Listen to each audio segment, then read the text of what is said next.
He should be coming on my side live now. Okay, great. And I'll just send out a quick invitation to everybody on Twitter in case they'd like to tune into the Odyssey stream that I'll be doing here. And I'll link that up for you as well so that right. Anybody that wants to follow you or anything can certainly do Okay. so. And as a matter of fact, I'll do that. Here, you know what? I'll go ahead and give you the link in our chat as well so that you've got that available for you. Okay, we're on.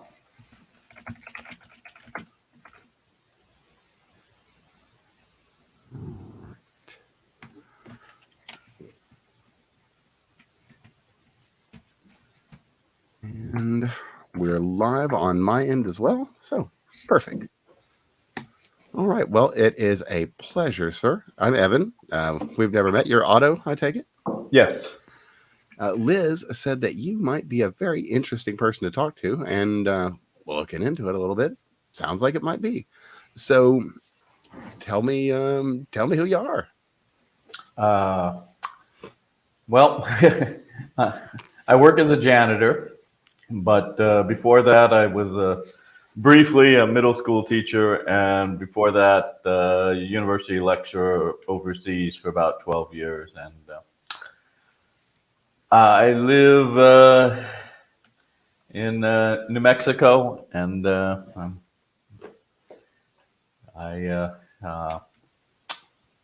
am right now trying to do the immigration paperwork to my wife over here. So cool. She'll bring my daughter, who doesn't need any paperwork because she already has a U.S. passport. But right. And last year, my fourth book was published by Ibidem Verlag out of Stuttgart and Hanover. It's an academic press in Germany that does books in German, English, Russian, and even French. But this one's in English, and cool. Called The Years of Great Silence. It's about the Soviet government's treatment of its citizens of German ethnicity from in 1941 to 1955, mostly. That is certainly a horror show of bad events, to be sure. Yes. Which, to be fair, that's oftentimes forgotten. So, well, I guess we can just kind of go in there. That being that we're missing out on a lot of history, even current history. Perfect example is Western reporting on the events as they've been unfolding in Ukraine. We're getting a very biased point of view. I don't follow it anymore. I couldn't figure out if it was anything of truth behind the smoke screens. And that's fair. That's fair. I mean, if you the Western narratives diverge entirely from the Eastern narratives, and then the final numbers we get don't exactly match up with either set. So you just really the only thing you can do is kind of take in both sets of data and try and draw your own conclusions from on the ground reporting as best you can get it. But that being said, it does look like the recent offensive, or I should say counteroffensive on the Ukrainian side has not done as well as was hoped, and has done quite poorly for those poor Ukrainian souls who are out there fighting. So we'll just we've been kind of reporting on that and watching it as it goes, because it's kind of such a pivotal geopolitical moment, Certainly. I mean, United States is about as involved in it as we were in Vietnam in about 1963. So we haven't landed in Odessa like Da Nang yet, but I kind of pray that we don't, because this one has a lot nastier weapons to unleash if we invoke his ire. So anyway, let's hope we don't do that. So your book there. Yeah. That's your most recent? Yes, the Years of Great Silence. As I said, it was published last year. So there's some different publication dates, but they're all between like March and in May of 2022. Okay. Well, would you be interested in giving us some noteworthy highlights? Maybe something, I guess, poignant, something that is very worth knowing that just hasn't really ever been mainstream reported. Well, I mean, it's basically the narrative, primarily, I mean, the middle part deals with the events in the subtitle. So, the deportation, special settlement, and mobilization of the labor army. So the German population in the Soviet Union, starting in Crimea and then in the Volga and then other areas, was all forcibly deported internally into Siberia and Kazakhstan between August and December 1941. And they were placed under restrictions for their movement and surveillance, called the special settlement regime. And they were then, starting on 10th of January 1942, mobilized into forced labor, particularly the labor army, which were recruited as if they were Red Army soldiers and then turned over to the NKVD, People's Commissary of Internal Affairs, the political police, and sent to labor camps in the Gulag, mostly in the Urals, where they did industrial construction and felling of trees. There's some coal mines, although not in the Urals, one in Siberia, Krasnodar, and also in Kazakhstan and Karaganda. Now that is one thing that I guess a number of people will be familiar with, the Gulag system of the Soviet state, I guess you'd say. Pardon. Yeah, except they were in the camps, but they weren't prisoners, because they were never charged or sentenced or tried. It was basically a labor mobilization, induction, military style. And it was supposed to be for the duration of the war, but most of the surviving labor army conscripts were not released until 1948, so considerably after the end of hostilities with the Axis. That's absolutely fascinating. 1946, you say? 48. 48. Oh, wow, Yeah.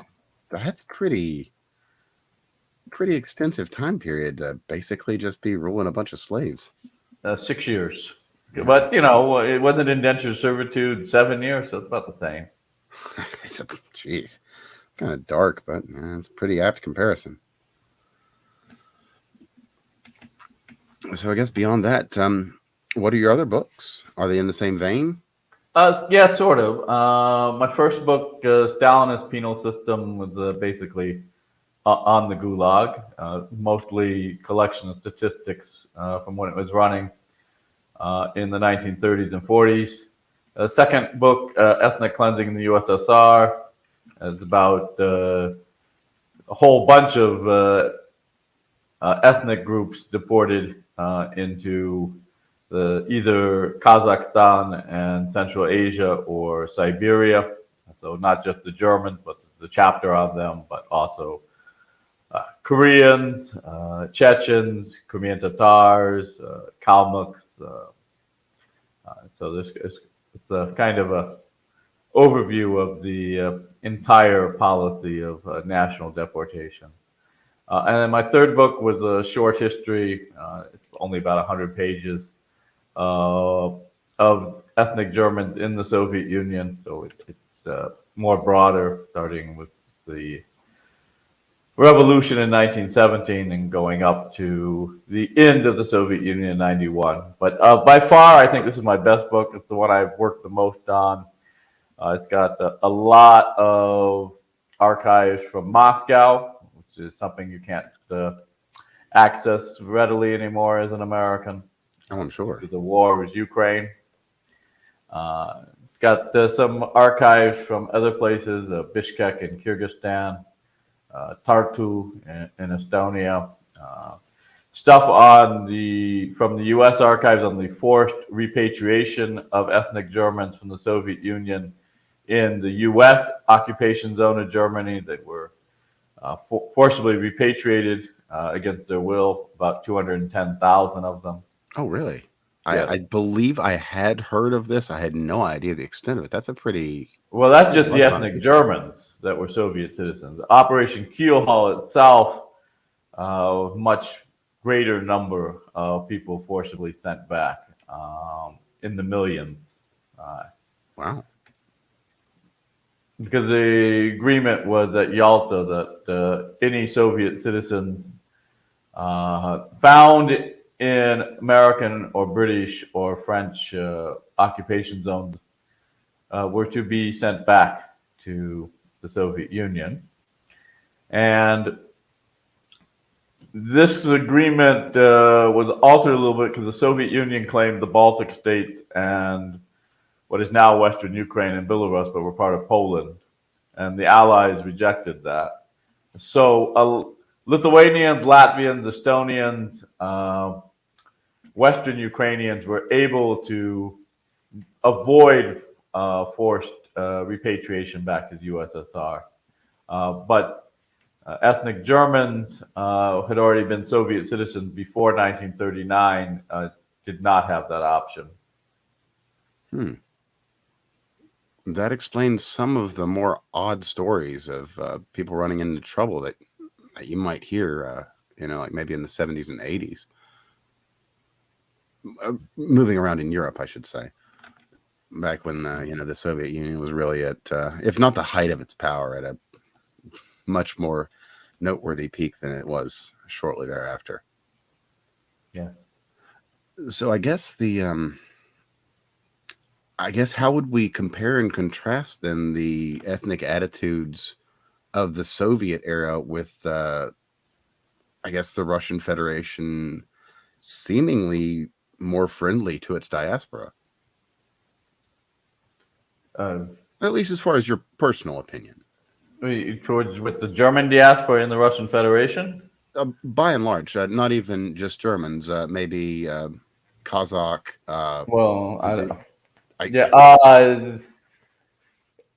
In many ways, I mean, the Russian Federation continuing the nationality policy of the Soviet Union, but it's been moved back a step. So all the ASSRs, autonomous Soviet Socialist Republic, in the Russian Federation got upgraded to republic status. Some of them quite autonomous, like Yakutia, which is the Sakha Republic, or the Volga Tatar Republic around Kazan, or after two wars, Chechnya in the south. But specifically with the Germans, there's about 400,000 left in the Russian Federation. And there had been, of course, at the end of the Soviet Union, about 800,000 in the Russian Federation, and then about 1 million in Kazakhstan. And there's about 200,000 left in Kazakhstan now. The German government has been providing quite a bit of assistance in cultural affairs and build some basic infrastructure, things like libraries and whatnot, to the German communities in the Russian Federation. Most still in Western Siberia, where their forefathers, or I don't know if there's too many left alive that made the trip themselves, but the deportees in 1941.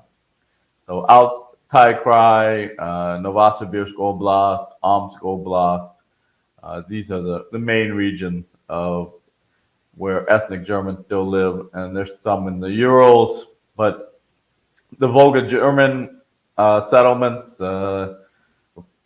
they were not allowed to return there. There are some that have done so, but it's a very small number. I think 50,000. And at the time of the deportation, there was almost 500,000 ethnic Germans in the Volga German ASSR and the neighboring oblasts of Saratov and Stalingrad. So I guess at least that particular demographic has decreased significantly then in the post-Soviet era. It happens when the whole population gets loaded onto trains and Fair. transported thousands of kilometers eastward. Yeah, and I suppose they don't have any particular draw when there's not an overarching, horrifying government dictating your every move. The times we find ourselves in, right? So, what got you out of teaching proper and into having an easier and probably simpler and more secure job than the one you had?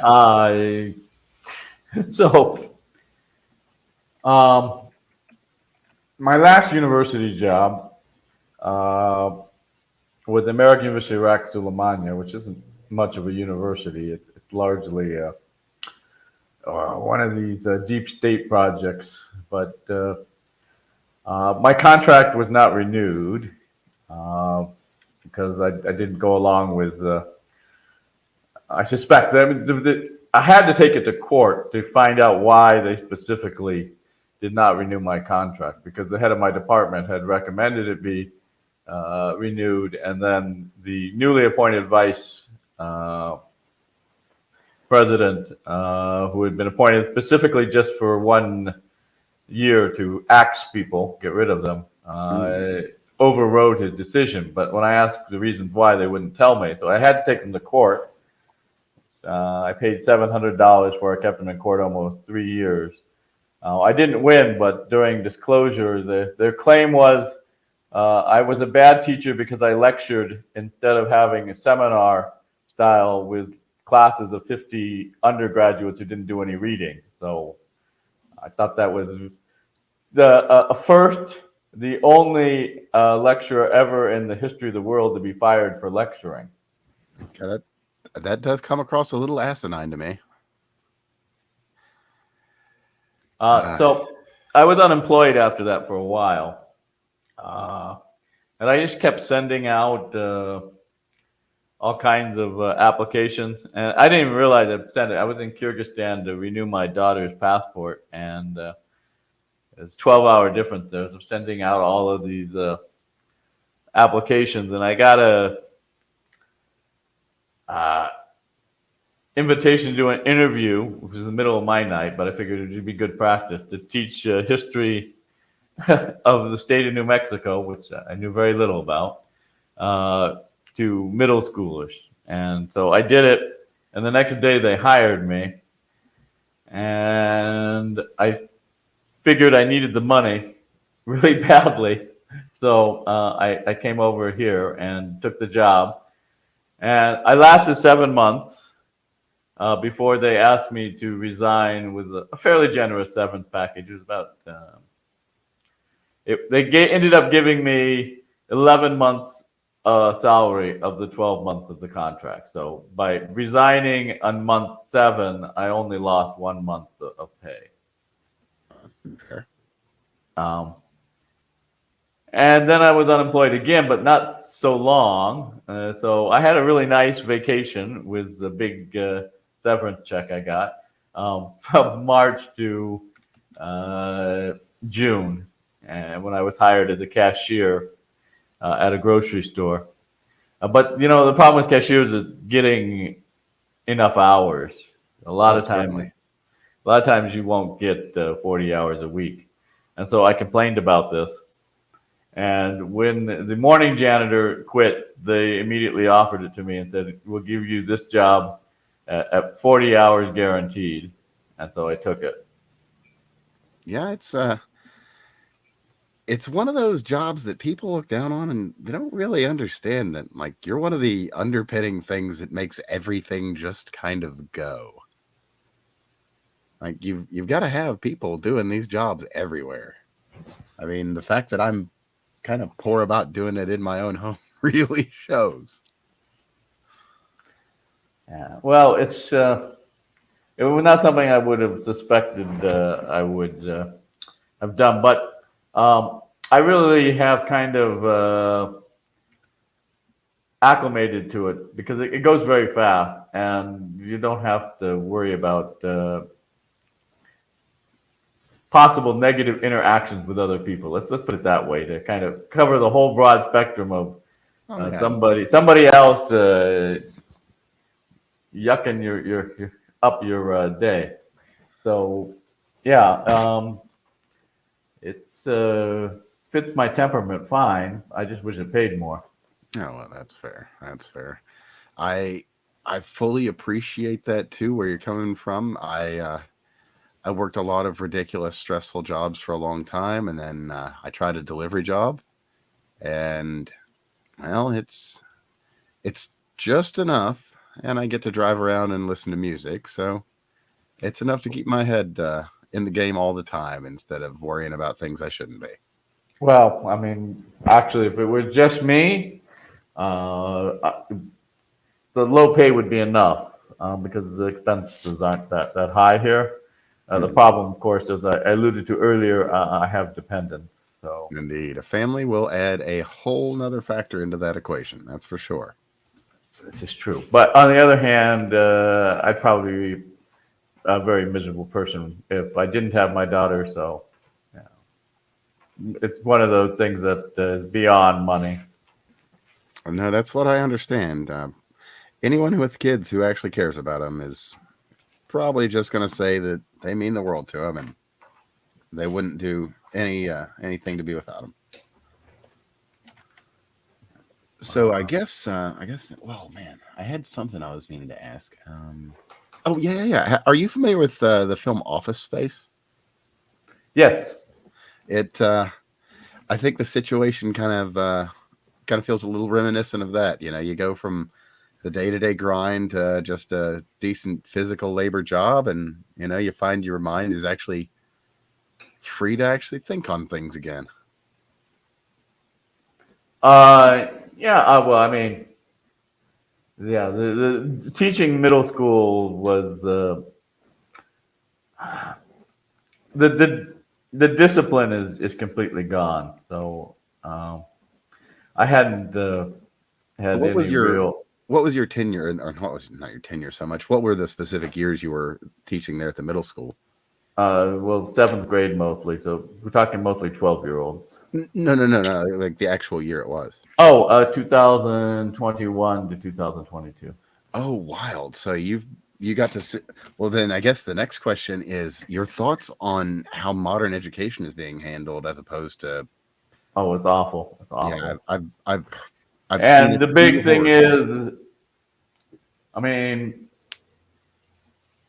I would say the biggest problem is actually not the teachers, and this might come uh, against a lot of people's belief, but certainly not the teachers union because the NEA for me on the local level just kept me out of trouble. It worked as like an old school hard hat labor union, defend the worker against the evil bureaucrats at all costs. Fair. Um, so I had them on my speed dial, but the teachers I knew actually were politically fairly conservative in the history teaching. Hmm. I don't know about the other departments, but I do know. And but there's all of these laws that are passed about things you have to do that come from the state, central, from Santa Fe, and then a lot of the parents. They have like no discipline or you know installation of respect, particularly respect for learning into their children. So you're basically it's like Lord of the Flies. I've actually heard it described exactly like that.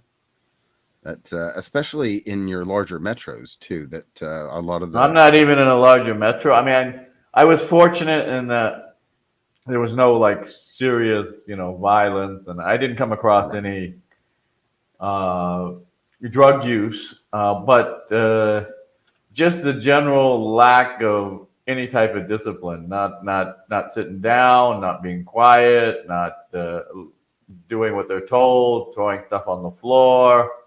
Uh, that type of stuff was just constant.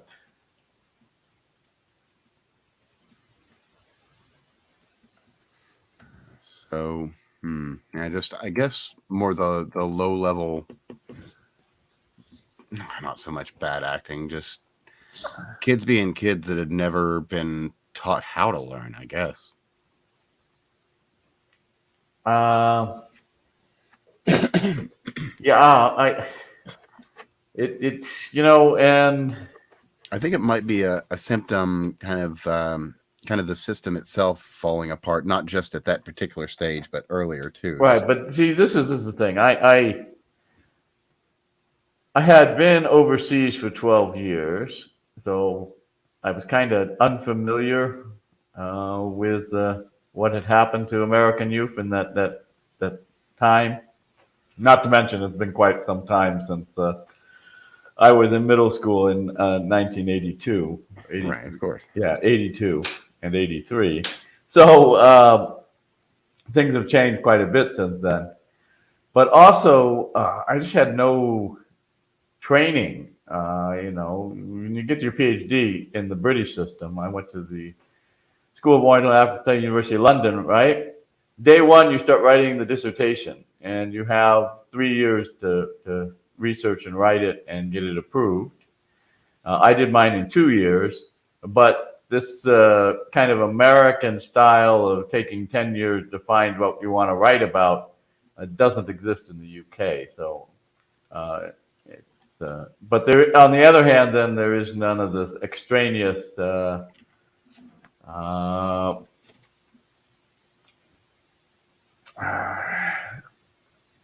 activity. So almost no students in the British system actually are TAs because they're just not there long enough. Oh, okay. So Well, the it's 3 years is normal for a PhD. 4 is the absolute max. They'll cut all your funding off. okay. So But that's much yeah, more concentrated than here. If you were to try, right. I Yeah, don't think and you I did can get mine a in PhD 2. in I less did than my 4. doctorate in 2 years. Well, that's sounds impressive to me. You would think, but when you apply then to American schools, they say, well, you did your doctorate in 2 years, and this guy did it in 10 years. His must be 5 times better. Well, I'm thinking, no, I did it in 1/5 the time. I'm 5 times faster. That's got to count for something. It's like, have you never seen a race between two people? That means I did better. Yeah, but that's not how it's Oh interpreted in my. the U.S. There is, in point of fact, a unwritten law that, except for Oxford and Cambridge, pretty much, they do not value British PhDs nearly as much as American ones. I can't say I'm entirely surprised by that. It sounds, we'll just say silly, and silly is a an American hallmark. Oh my. So I guess the silliness of modern education then. Did you, well, no, I guess you would have come in just a bit after Common Core. Are you at all familiar with that system? Uh, I don't remember that. A lot of the stuff had already been solidified into the curriculum under different local names or state names. So That would make sense. whatever the Department of Education has, when it gets approved, then by the Public Education Department in Santa Fe, it might be renamed, even if it's verbatim the same. Let me see if I can find an answer real quick. So, It looks like, yeah, it does look like Common Core standards were adopted there. So that would explain a few other things. I was never really a fan of how standardized they were trying to make the education system with that, because people are such different learners. Taking Oh, aside, I gotta tell you, this is uh, they like have a law in New Mexico that you cannot have separate classes for the special education students. They have to be integrated to avoid stigma. So I had one class, and this wasn't my worst class, but and it was actually one of my better classes because I had a special education teacher to assist me. But I had 10, let's say, special students, or ones that are not either cognitively or some other reason not doing as well as should be expected. And then I had initially 3 gifted students in that class, and then the rest were normal, but normal seems to have declined what we can expect from the 100 IQ students. So I had like the 3 radically different groups in terms of abilities. I mean, I had 3 people that were smarter than I was, but had no interest in the subject and put no effort in it. And then I had 10 students that really struggled. Some were hard workers and tried to make up for it. Others, just like the majority of the 100 or so average IQ students, just weren't interested in either. That's really unfortunate. And I thought it was exciting material. I mean, I read a couple books when I first got here, and so we did the Spanish conquistadors, we did the wars between the Spanish and the various Indian populations, did the conflict between the incoming Anglos, Mexican Revolution, Mexican American War, a whole big thing on the Civil War in the West, which was decided in New Mexico, a bunch on the wars against the Navajos and the Apaches, particularly the last one with Geronimo was the leader. And these students, well, pupils, I guess, had absolutely no interest in any of it.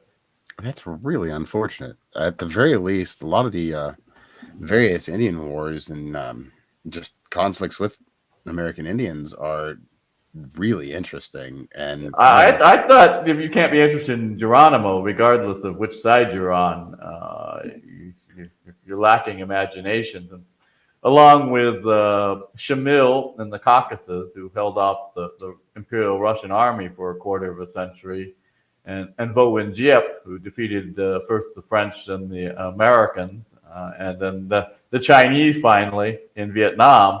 He's probably one of the 3 greatest military minds we have in recent history. I could believe that. I don't have enough research into it as well. He had about 25 to 40 guys, and he kept off for decades both the Mexican and the U.S. Army. Oh, that's pretty. That's pretty baller, I gotta say. But yeah, and then of course I covered Billy the Kid and the Lincoln County Wars, and there was still no interest in that. And then right after the Spanish-American War, so we hadn't gotten to World War I yet, they asked me to resign. But I had given up anything. I was figuring my last big hope was going to be the space aliens in Roswell. But since the witch trials under the Spanish Inquisition didn't generate much interest, I wasn't holding out hope. I hate to hear that. As personally, history was one of my favorite areas of study, especially in middle school. But not so much especially in middle school, especially in high school. But I had my interest peaked in middle school, and I did maybe a little bit of independent research. Just read some history books in and of themselves, and then in high school, man, I had a really influential social studies teacher that shared a lot of really worthwhile history with me, things that I wouldn't have gotten anywhere else. We watched Reefer Madness in his class. That's real American ephemera. That's That's like the heart and soul of America at that era. There's things you can miss even today if you can't appreciate where this has all come from. Yeah. Well, yeah. Well, I got in trouble for showing the advertisement with Iron Eyes Cody, where he's the Indian thing, don't litter, Oh yeah. because I wanted the kids to stop throwing stuff on the floor. Oh sure. Yo quiero el piso muy limpio, por favor. And I got in trouble with the Central for that because was supposedly shaming the kids into not littering. I couldn't use shame as a tool. That is atrocious. Because I'll tell you, shame is a great thing. It works. Nobody gets hurt. We can establish societal standards that work and respect other human beings and their rights. Or we can just close down all the mental institutions and empower. Well, yeah, but here's the thing. I really, I mean, as an ex-middle school teacher, if you could, I know it takes resources, and a lot of people don't have a lot of financial resources, but I would recommend homeschooling the kids. Not because all the teachers are bad, like you see on the Twitter.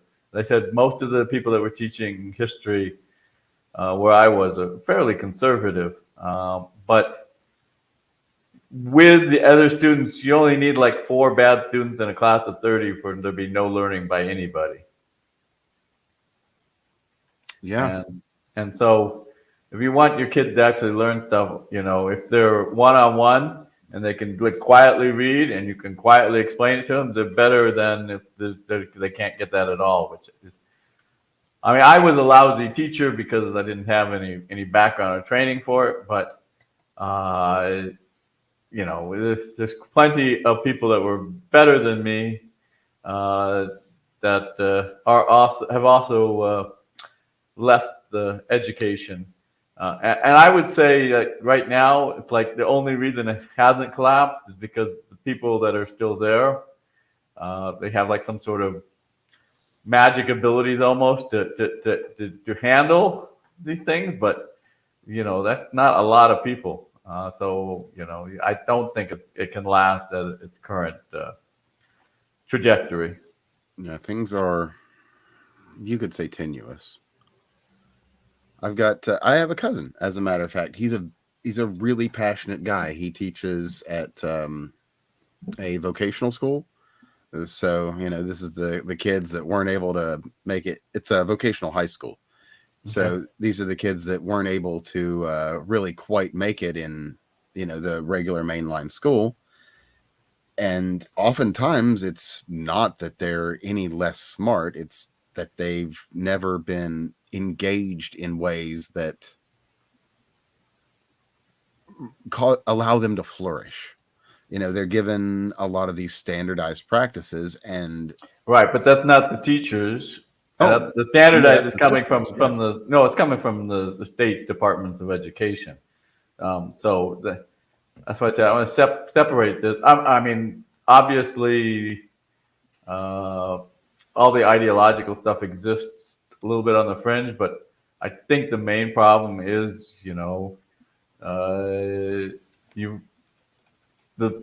it's become impossible for anybody but the very most talented people in this to maintain discipline among students now.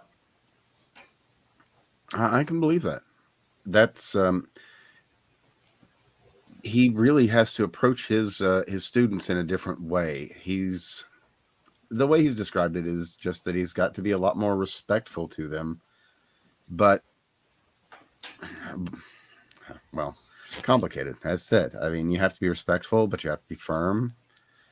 You have to provide the shoulder maybe that these kids aren't getting to cry on. I mean, it's again, this is all stuff that is not content orientated, right? And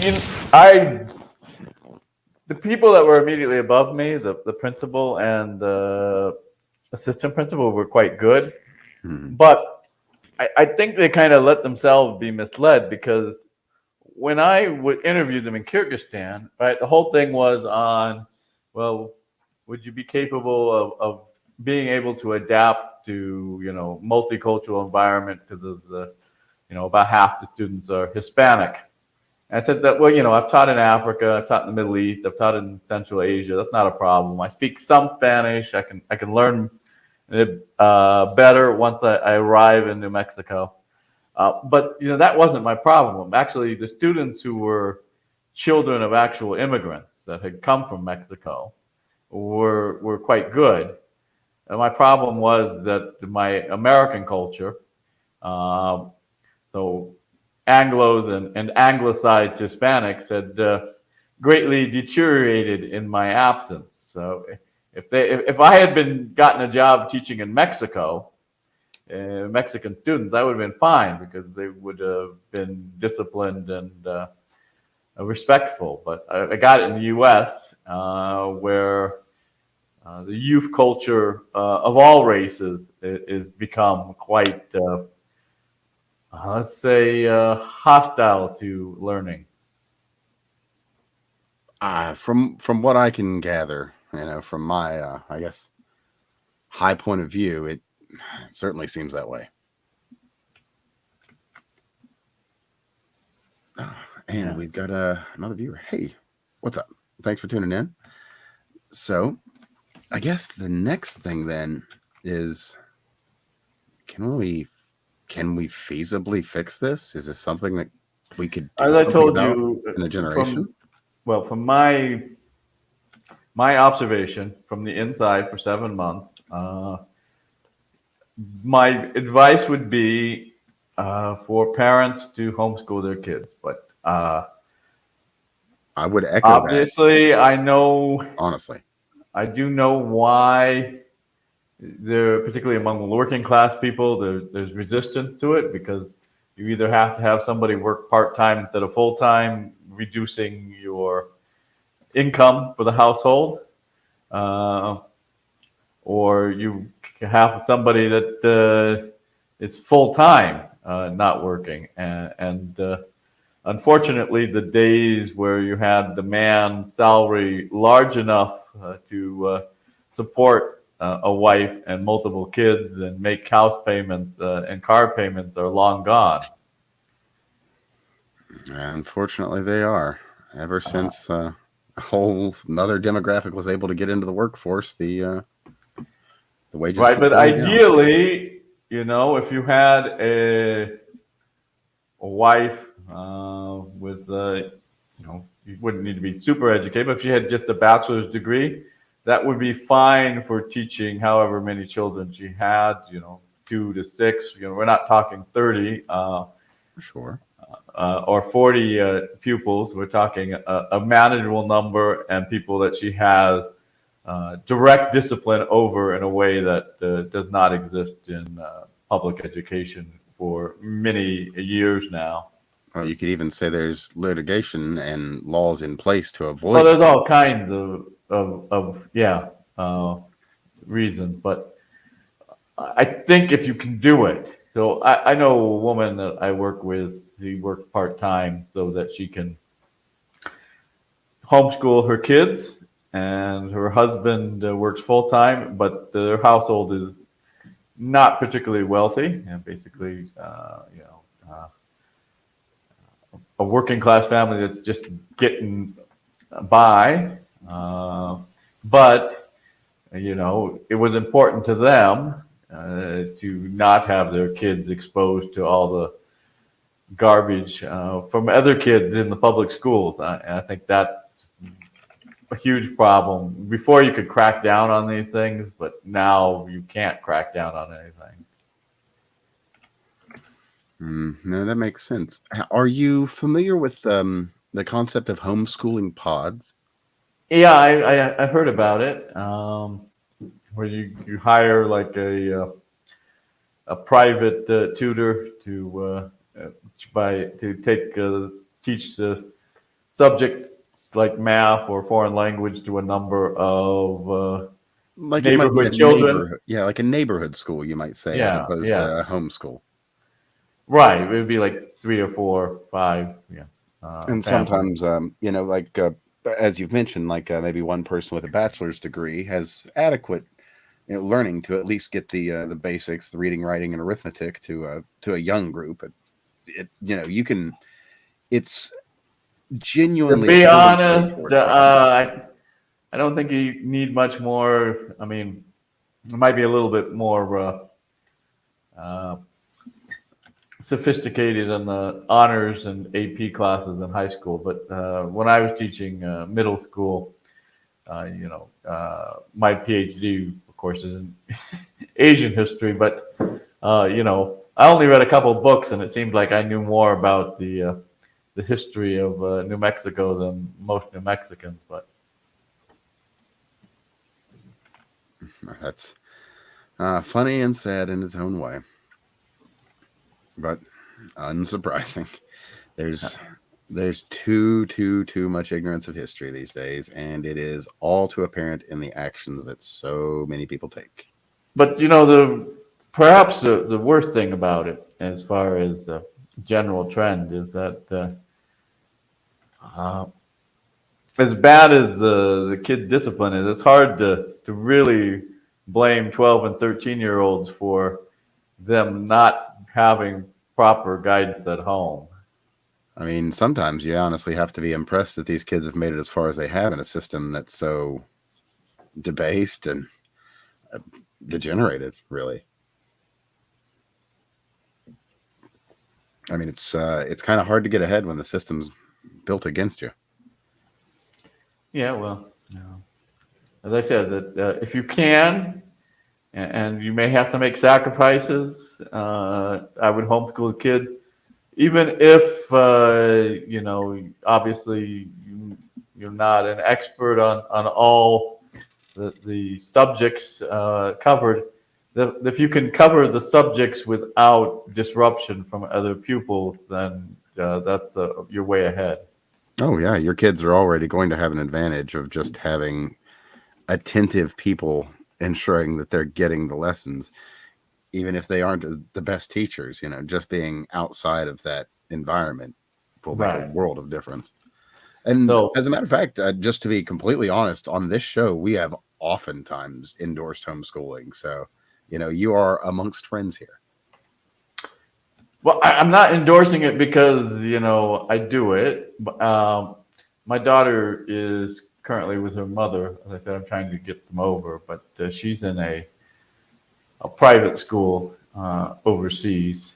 Um, but the reason I say is I just think that's probably the best option, and it's probably the cheapest option. Although, as I noted, it's not actually all that cheap. If one parent has to give up at least working part time, but you know that's the sacrifice you probably have to make due to failures. And again, I think I'm mostly on the level of the state governments. You get these education bureaucrats and politicians that are, I don't know, but they have the ideas don't really work in practice. Like the idea that we have to have these, we can't segregate the special education students from normal students and gifted students because that would be stigmatizing.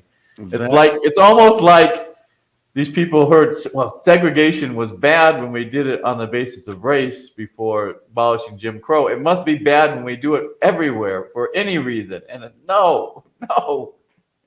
Yeah, it's that right there has been one of the biggest failures of the modernized education system that we've seen. Putting gifted students in with regular students and putting special ed students in with regular students. Well, I had We them could all be three doing in so the much. same classes. Oh, yeah. And then to mix all three, you put your lowest common denominator that you have to meet pretty damn low when you're going like that. And I mean, I can see how you would have trouble engaging these kids. Yeah, yeah. So, I mean, That's a tragedy. But when they offered my resignation, and I left the school district on very good terms with them. I said, "You're right. I didn't do a very good job of this because I had no background, and if you want me to resign, I will resign. I find your severance offer very generous." I did my union rep, so she was there constantly with me. Fair's fair. And I said, I'll return. I had a couple of textbooks out the next morning. I did. And so I don't have any problems with my former bosses there, although I'm not going to work in K through 12 education ever again anywhere. Fair. And I was frustrated with the kids, but the parents were always worse. And not even all the parents, but just enough to ruin everything. Just have to put one piece of shit in the soup. Oh yeah, that it just takes one to ruin the whole pot. So I'm very happy to be free of that. When they asked me, when I signed the resignation, and I think I put on my Twitter, as they call it termination, I call it liberation. Absolutely. Yes, your sentence has been terminated. But again, I mean, it wasn't a hostile. I think they were very generous in their severance. As I said, I only missed 1 month, and I only worked 7, so I got paid for 11 months of work. Hey, that's pretty fair. If they take care of you, I guess you can't really complain as far as. No, I'm not complaining about their removal of me or actually any of the people in the administration. But as I said, the laws coming down from Santa Fe, the lack of discipline in many households, and I have very few black students. My students were about half white, half Hispanic, but I had plenty of dysfunctional Anglo and Hispano students coming from dysfunctional Anglo and Hispano families. So it's not limited to just African Americans. This type of dysfunction that we associate with the inner city.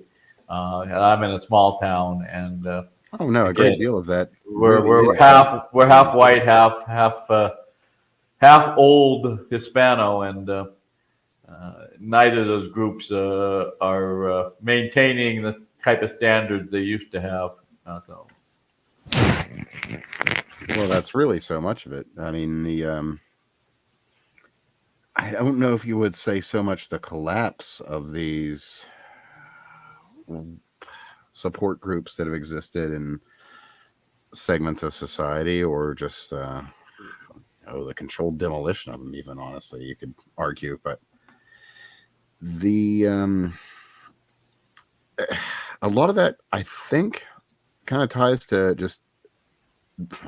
the lack of ties, the communities falling apart. I wouldn't feel uncomfortable arguing that. Yeah, but I think it's something for white Americans to keep in mind. You can look at how bad things are in black communities, but if you compare white communities today to the 1950s, right, it's not as steep a decline or degeneration, but it's along the same trajectory. But there is that same effort to remove the father from the family, and I'll tell you, if they can. Well, I had some students. I had one student I know who had his father had been in jail, prison, so he was white, not Hispanic. I'm sure you might have noticed the very same kind of issues we see with other fatherless individuals. It's tragic. So I put that out there because when it comes down to it, white people are the worst enemies of white people. I mean, it's not that we don't have problems with the other racial groups, But if we could like solve our own problems internally, it would make very little difference because we'd be strong enough and not have this type of internal rot that we wouldn't really have to worry what outsiders thought or did. Truly, truly. I mean, in that you can actually look at kind of the Mexican, family units and community. They're a lot tighter knit, and they've managed for that to maintain a lot more of their natural cultural identity, despite so many. But there's also been a lot of degeneration. I mean, the former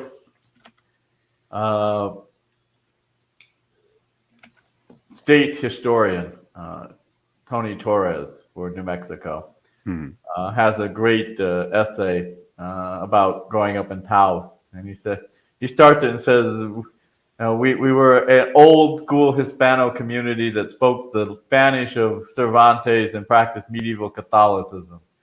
And then Dennis Hopper and the hippies showed up and ruined everything,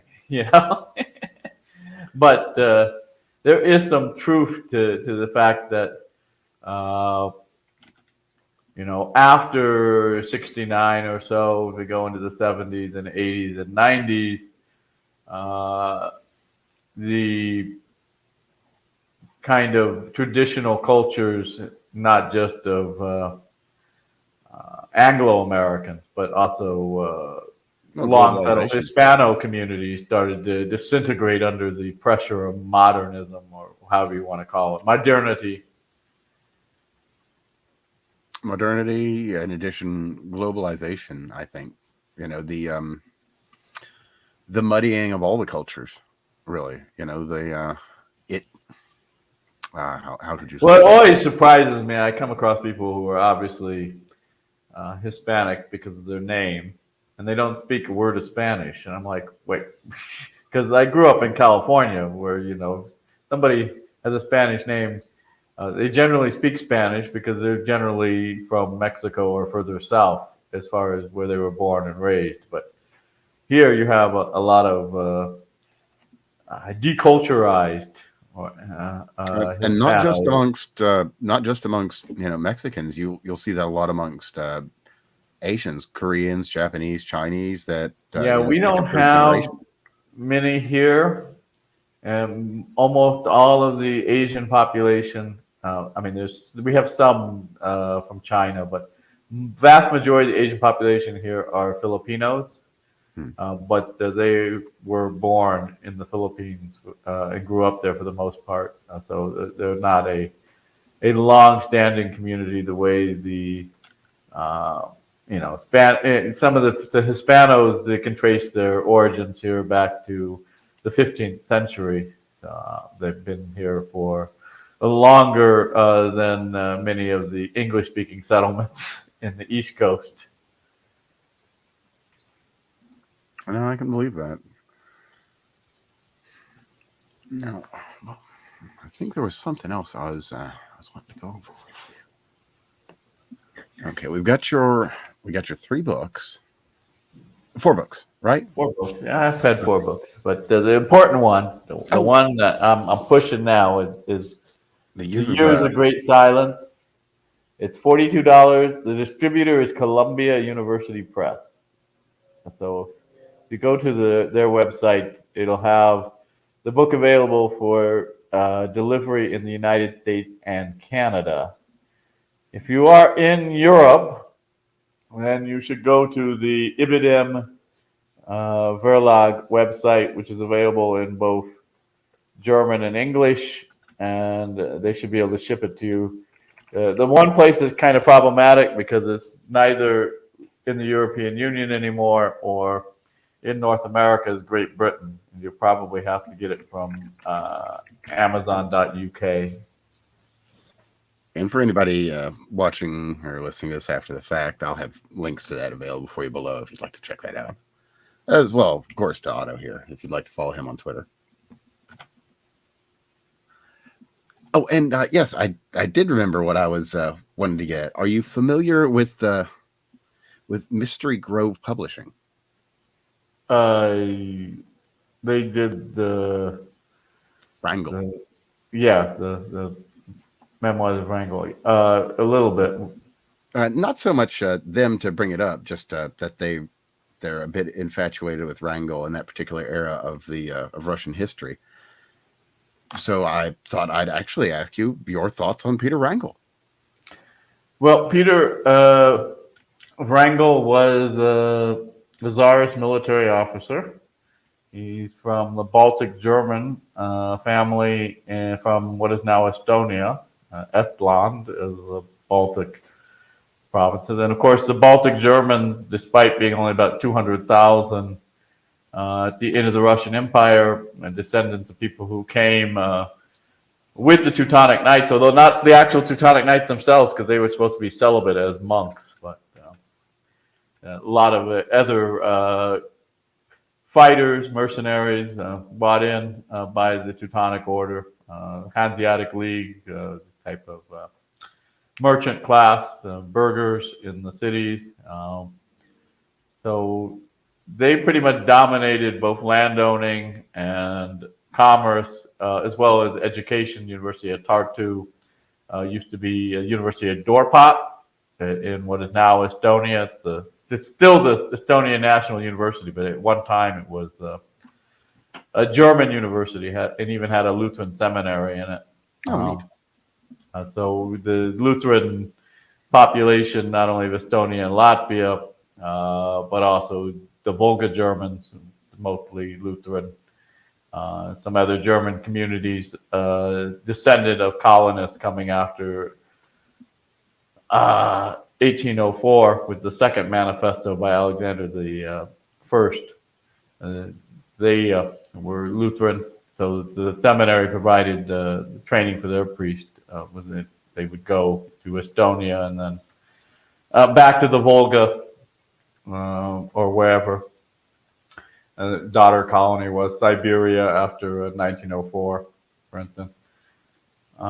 So Wrangel was part of this kind of elite, and they had a lot of officers and chinoviki, which I guess is bureaucrat in the civil service of the Tsarist government. But they also, when the Bolsheviks took power, a lot of them sided with the whites. So Wrangel took over from Denikin, who was head of the Army of the South, and fighting against the Bolsheviks. But by the time, and there was a time when Denikin was almost successful in marching on Moscow, but by the time Wrangel took control of it, it was pretty much a lost cause. He's most famous for organizing the evacuation of some of the white forces and their families out of Crimea into the Ottoman Empire. And those that were not evacuated, and the numbers, of course, vary, but they were all ruthlessly killed by the Bolsheviks. And the man directing those massacres was Bela Kun, who had been part of the briefly lived communist government in Hungary after World War I. Interesting. So it does seem that communism has a bloody history that goes back long before the both of us. Unsurprising to anyone of learning. But that said, yourself, obviously, you're already familiar with the man, but to anyone checking this out, I would recommend Mine War of Trouble and Always with Honor. The Always with Honor, I would say, certainly your first one to check out. That's Peter Wrangel's personal memoirs, and he's an interesting man, and he did what he could to save as many lives as he could. And that's, well, I mean, that's always, what's the word I'm looking for? Honorable, I guess. Yes, I guess. Yeah, I don't think there's really any. I mean, a lot of the German communities, kind of survived a little bit in exile back in Germany through the Landmannschaften. But it's not. I don't think there's much to the Baltic Germans. Those from Estonia and Latvia. Most of them were evacuated Hmm. by the German government during the 1940, I believe, before after the Soviets took them over, or maybe just before, but after the Molotov-Ribbentrop Pact and before the Operation Barbarossa.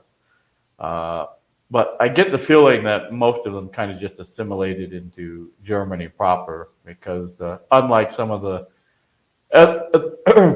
Volksdeutsche groups, they weren't very big. So the Sudeten Germans are like 3.5 million people expelled into uh, Bavaria and Austria.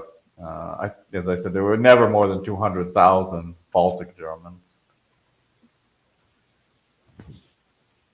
Well, then I don't suppose it would be the greatest ask for such a group to assimilate. Well, I mean, they were already Germans, Right. Yeah. It's like Germans and, to one and other set. they were already German elite, as it were. So, I mean, I don't think it's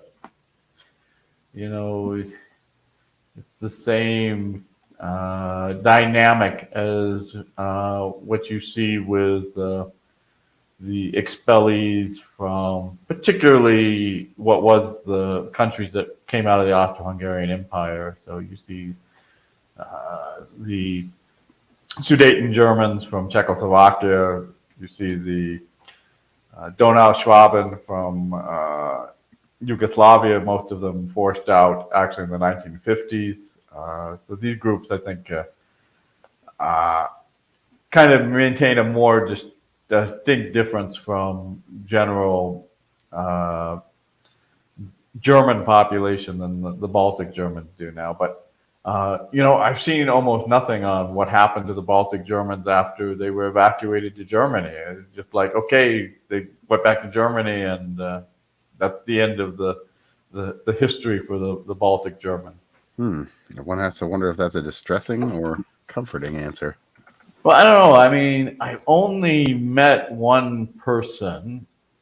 She was quite old. I met her in Canada, but she was one of the ethnic Germans in Latvia, the Baltic Germans that were evacuated which this happened when she was a small child. So it may be just that the descendants of, well, we've, been in Germany now 2-3 generations, and we were always German. So, the connection with Estonia and Latvia is not so important.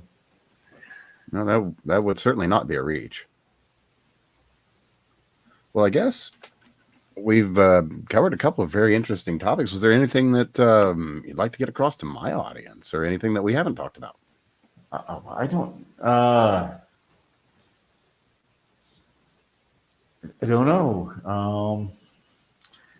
I mean, most of my academic writing has been on Soviet repression of ethnically targeted groups deported in their entirety into either Siberia or Kazakhstan and Central Asia, or sometimes both. And particularly the ethnic Germans, and then probably the next most written about group for me would be Crimean Tatars.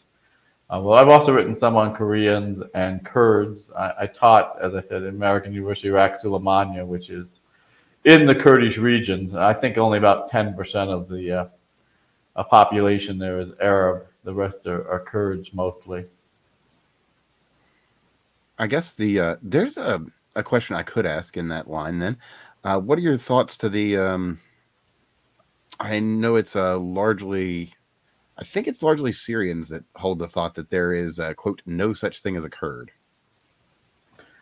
Well, I'm not sure. So Iraq, there is a Kurdish autonomous region that has 3 vilayets, or Dohuk, which is a very nice small city up on the border with Turkey. And then Erbil, which is where the capital is, it's in the middle, and has the Citadel, which I believe is the oldest continuously inhabited building on the planet. But it's That's cool. a huge building. It's like like a mini city fortress, from ancient times in Mesopotamia. But there's always been people living in it, and since it was built, so we're talking millennia.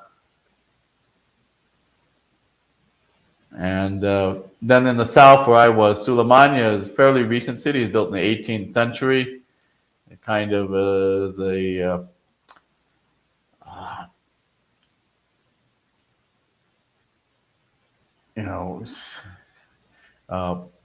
bulwark against Iran to the east, Persia then.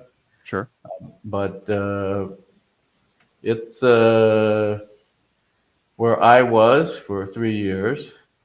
So they have a recognized autonomous zone, and they pretty much have a lot of internal autonomy, and they show Kurdish symbols, the Kurdish flag rather than the Iraqi flag usually. Kurdish language is the official language for all government and education.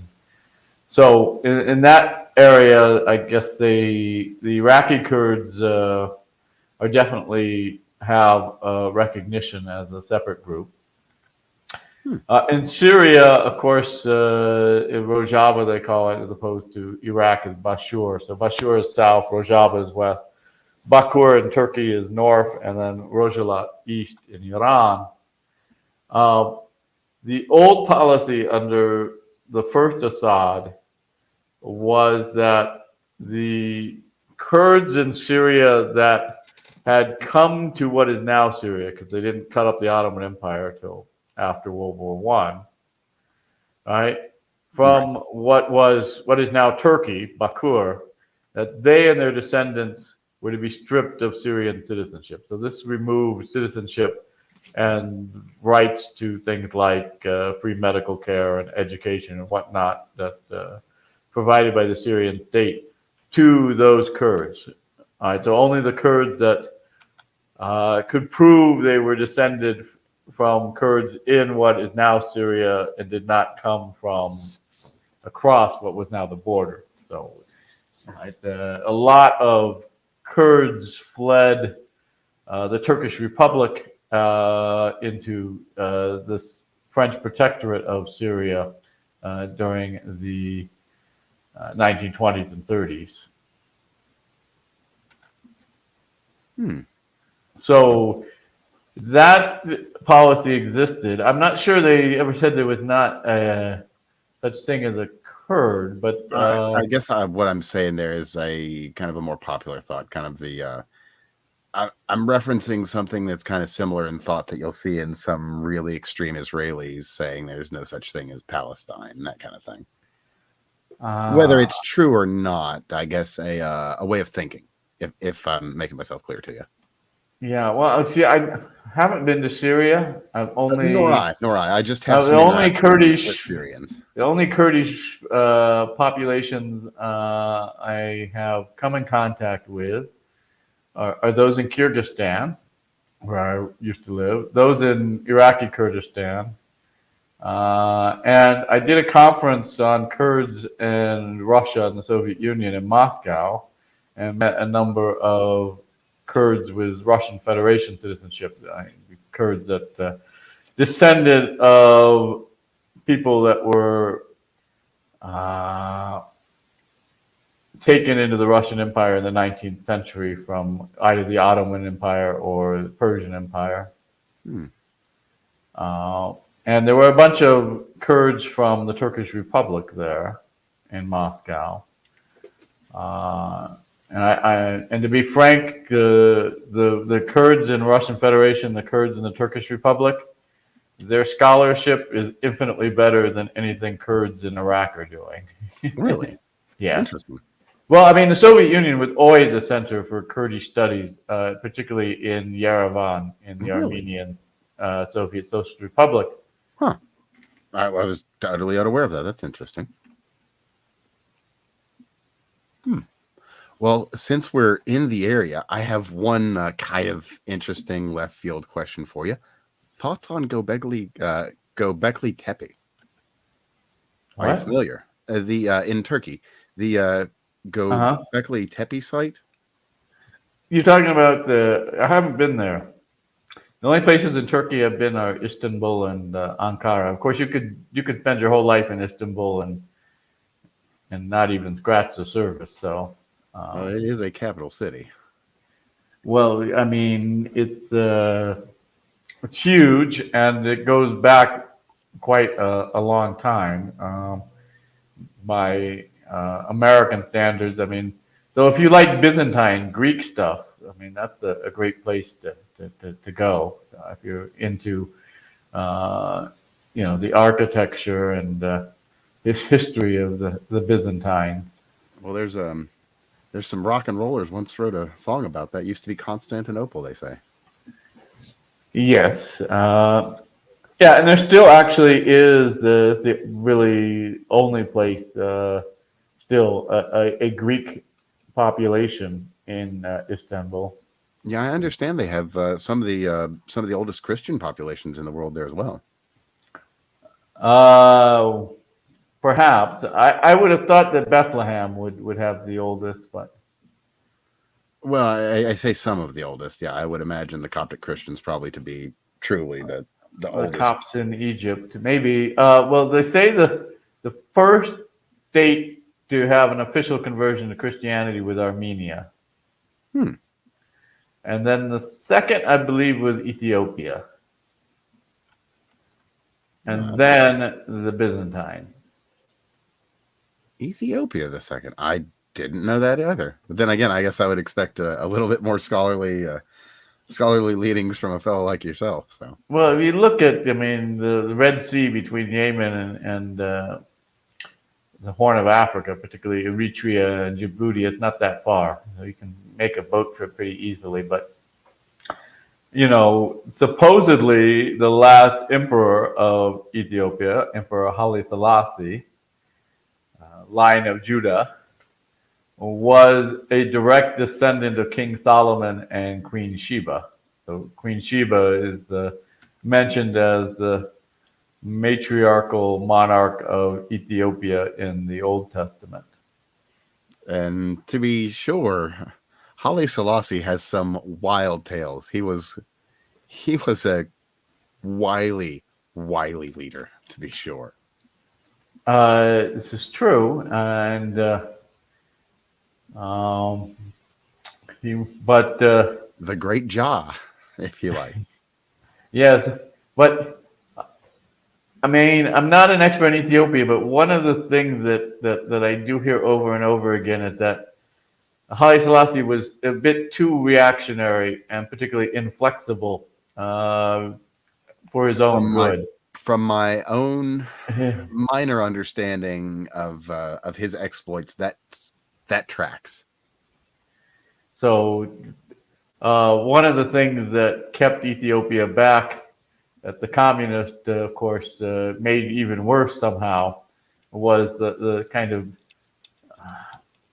irrational land tenure system, which was actually in some ways similar to the Russian Mir. That you had these strips of land that weren't connected with each other necessarily, being so you'd have a strip of land that you would plow, and then you'd go past 3 or 4, 5, 6 different strips of land owned by other people or used by other people, usufruct, not ownership. And then you have another strip of land you would plow, and this was highly inefficient.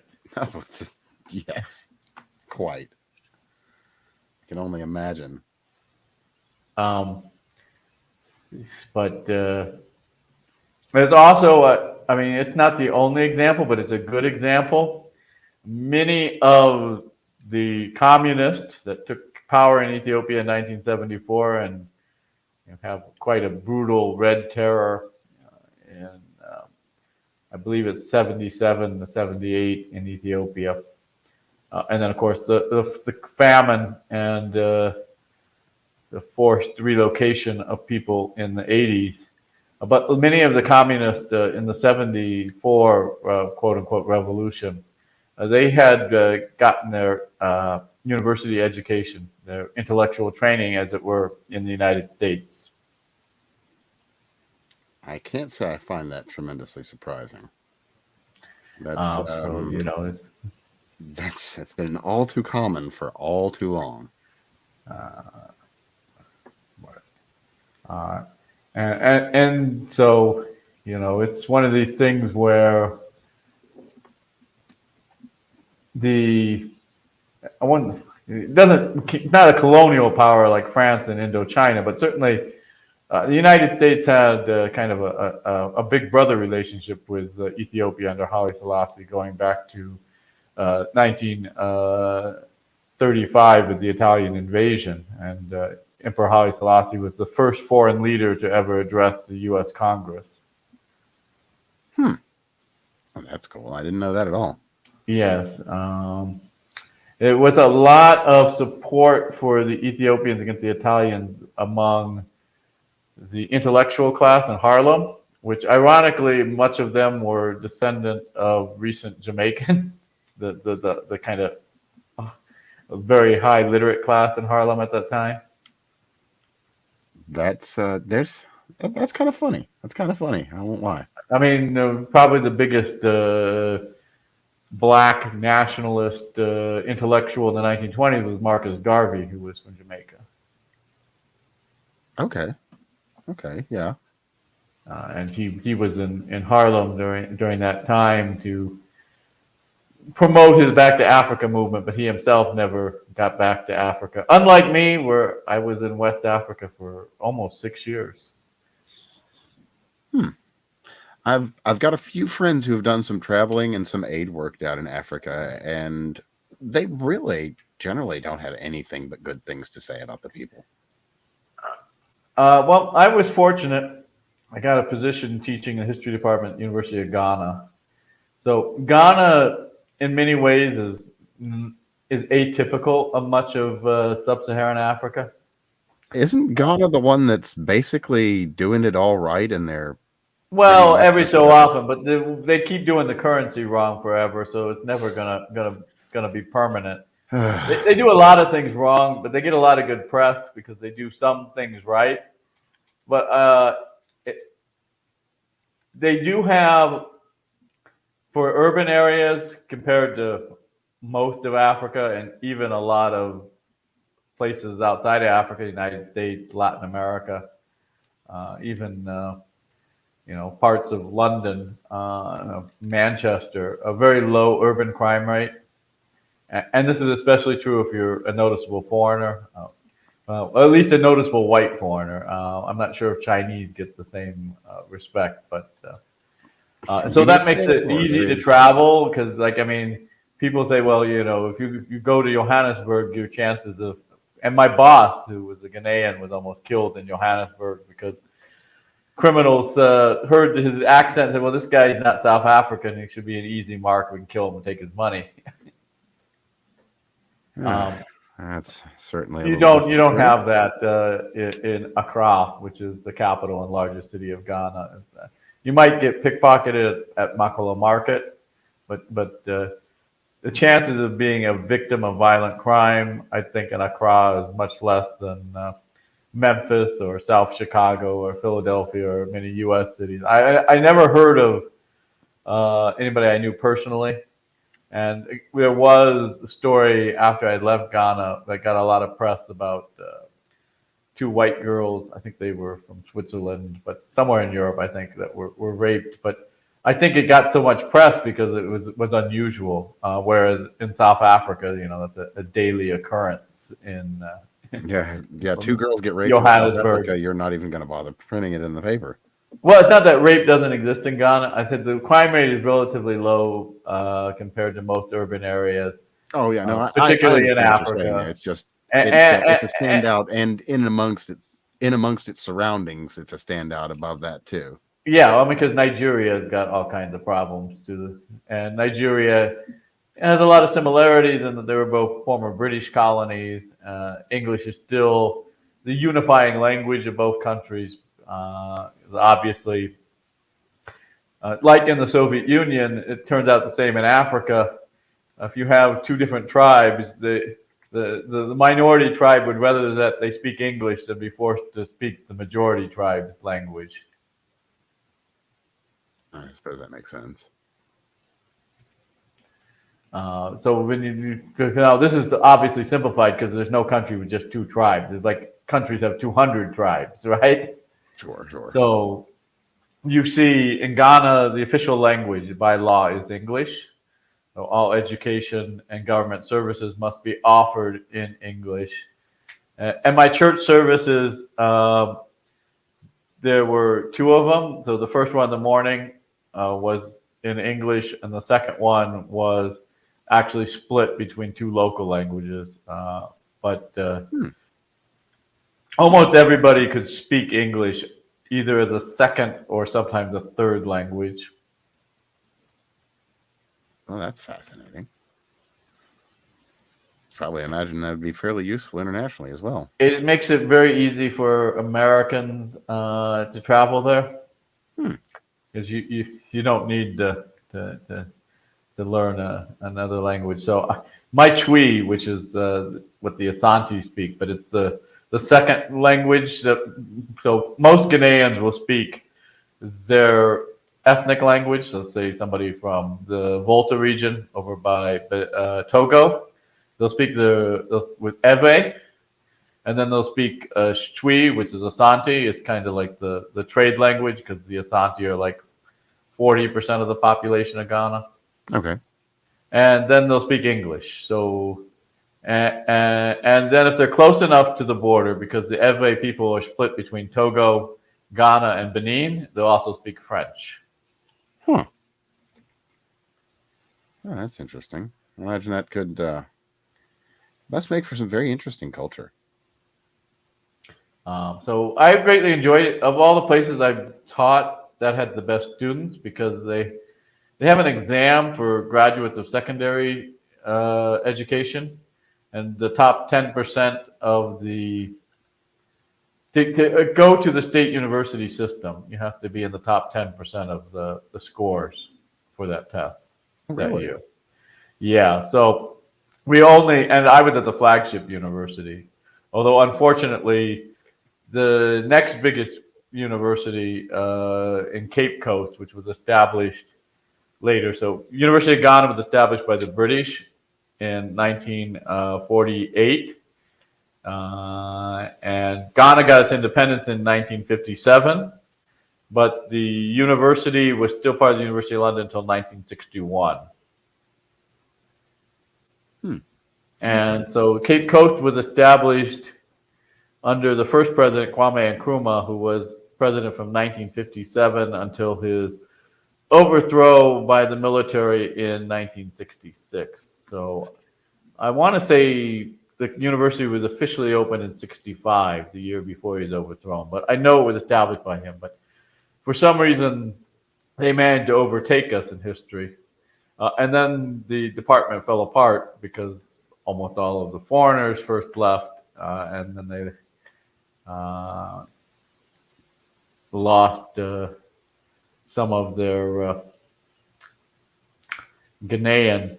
Well, I'm not sure if they lost any Ghanaian, but I do know most of the foreigners left. So after I left, there was just one permanent foreign faculty member, and I'm not sure if she's still there or not. Oh, that's interesting. But I had a graduate course I taught on the history of ethnicity, race. Yeah, I think it was history of ethnicity and race. And that class was for master's students mostly.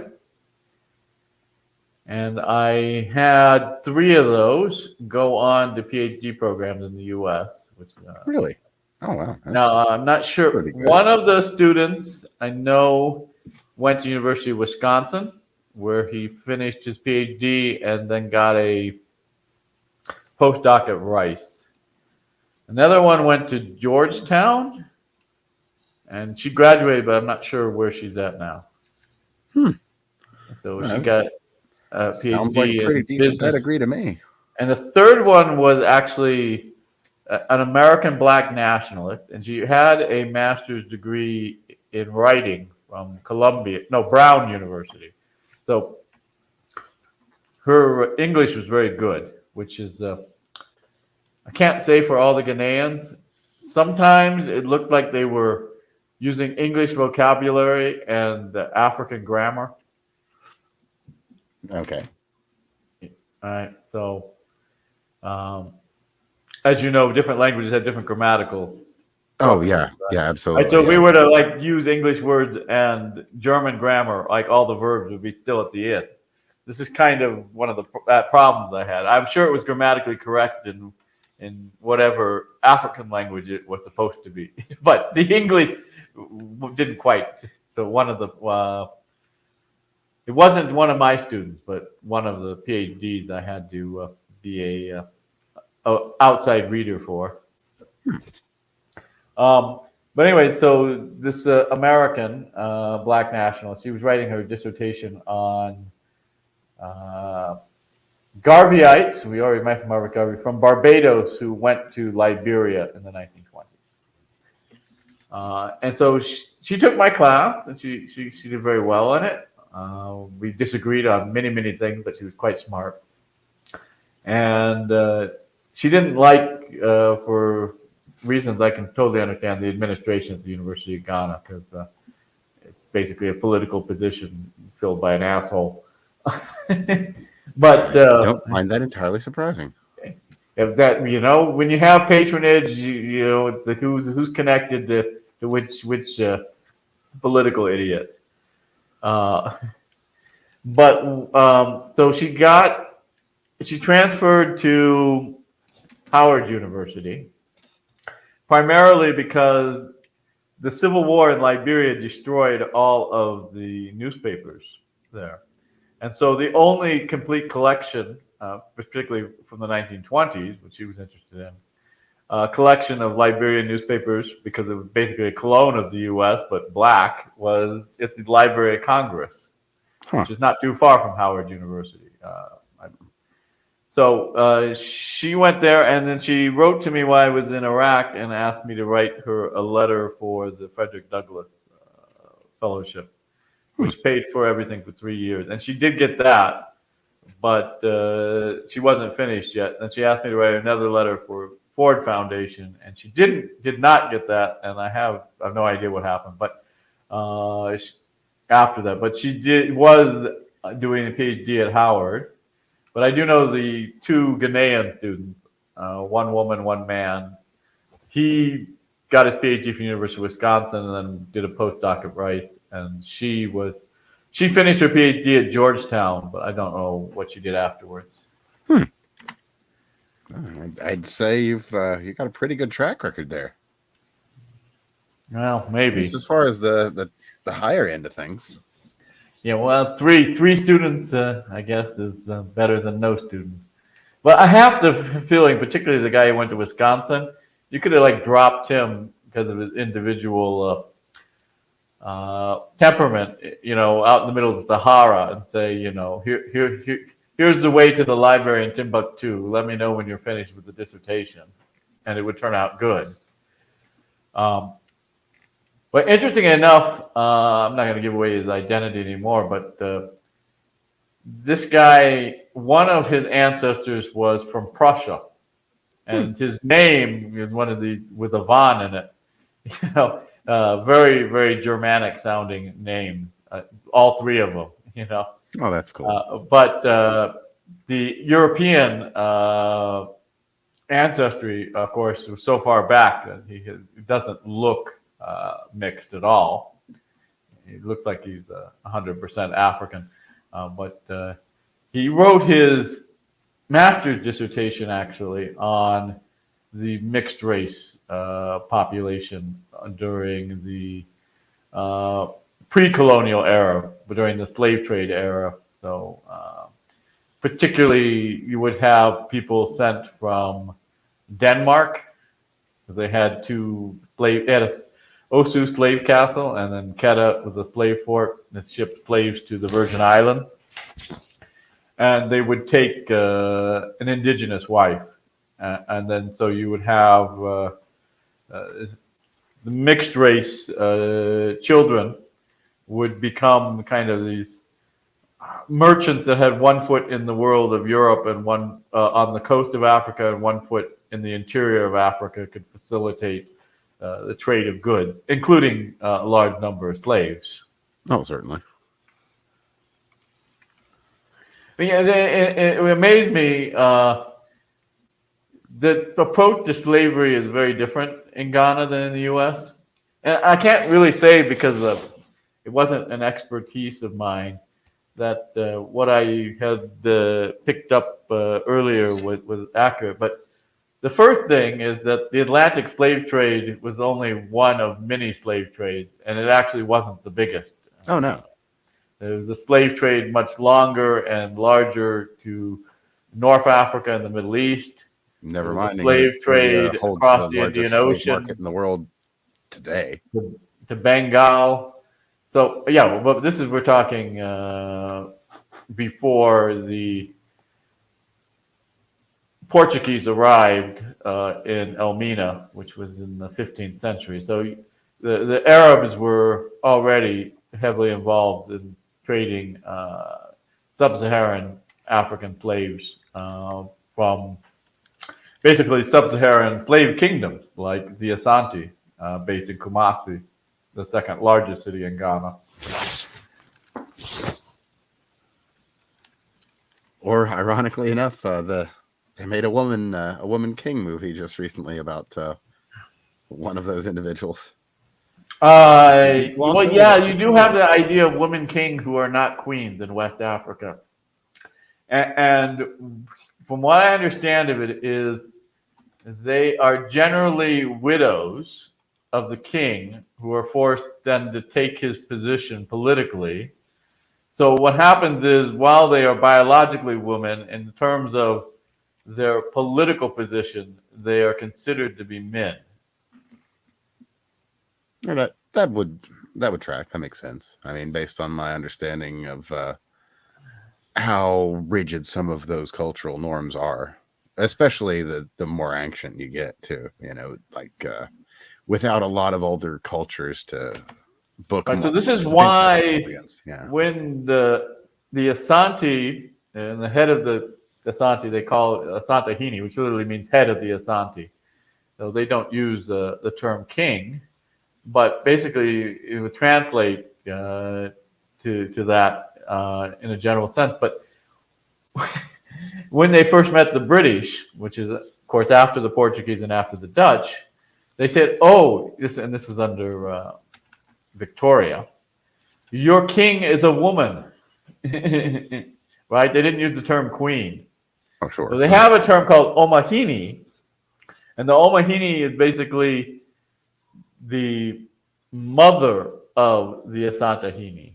And it's a matrilineal society, but not a matriarchal society. That is, power is passed down on the mother's side, but the Asantehene is generally a man. I'm not sure if there's any cases where the Asantehene was a woman, but there are other cases in West Africa of women kings. Interesting.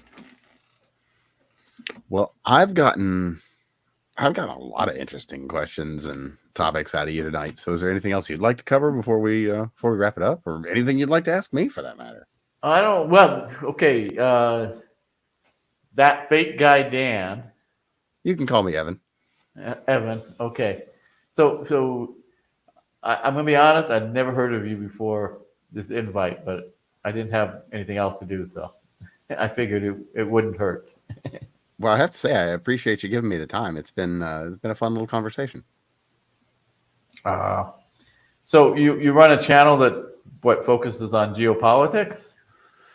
Geopolitics, science that's not getting the coverage it should get, dissident science, a touch of Dissident entertainment science.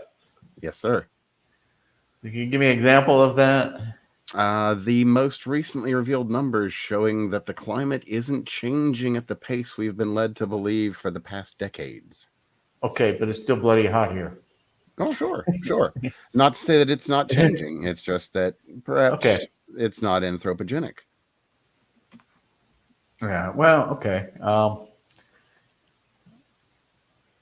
But, that's one example. Another, perhaps, early on, we were big proponents of the lab leak theory involving COVID. And, well, as we've seen, that's largely proven itself to be the most feasible case. So we oftentimes end up taking these. I wouldn't say adversarial positions, just more willing to question the mainstream narrative of basically any scientific proposition. Like here on the show, we're huge proponents of nuclear energy, and it's only just now starting to get people interested again. I mean, look at Germany, for instance. They had an excellent program for decades, and now these climate alarmists have taken everything from this genuinely green program, and not only are they now burning coal, they're burning the dirtiest coal. Yes, the brown cooler. Yeah, yeah. I mean, it's asinine. I will say that with no hesitation. Yeah. Okay. Yeah, okay. But not a lot of history, huh? Not at all. Not at all. That's why this has been really fascinating. We're generally current events, and the kind of history we cover is going to be relatively recent and more than likely just to give context to the kind of topics we're covering. Mm.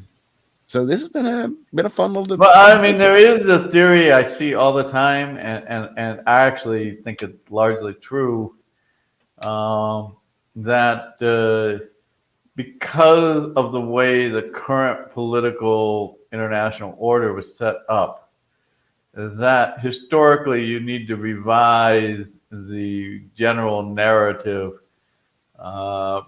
going back to at least the 30s and 40s, but probably even a little bit further. I mean, minimum perhaps starting with World War One, but certainly the kind of almost super Wilsonian moral narrative of the good crusading American non-imperialist empire of the United States. That's kind of, I think, a bulwark of the current policies, particularly in in its places way. like In its way, Ukraine. I wouldn't disagree with that. I'd say it's a funhouse mirror version of the same, but I would say that it draws its roots from that very same place. Right. So, I mean, you kind of almost have to go back, and it's a kind of strange thing, is because there's like a big switch that occurred in my life. At one time, the major were challenged to this kind of moralistic crusading narrative came from the far left, where they would point out, the misdeeds of the United States and particularly organizations like the CIA. And then it somehow totally flipped that the left decided that all those things were good and great and wonderful, and it was only the enemies of the United States, like National Socialist Germany, that did bad things. Oh, that's right. That's right. It was the Nazis that were bad. Now, if we run into any modern Nazis, we'll just gloss over that. But have you noticed, where is the left wing protest of U.S. military intervention, U.S. Support of horrible regimes like the one in Kiev, It's gone the way of the dodo, I have to say. right? But from somebody who was around in the '80s, that's very bizarre. I don't disagree at all. I remember when Rage Against the Machine was Rage Against the Machine. And now, I've seen, that's just one example, obviously, and kind of an incredibly public one.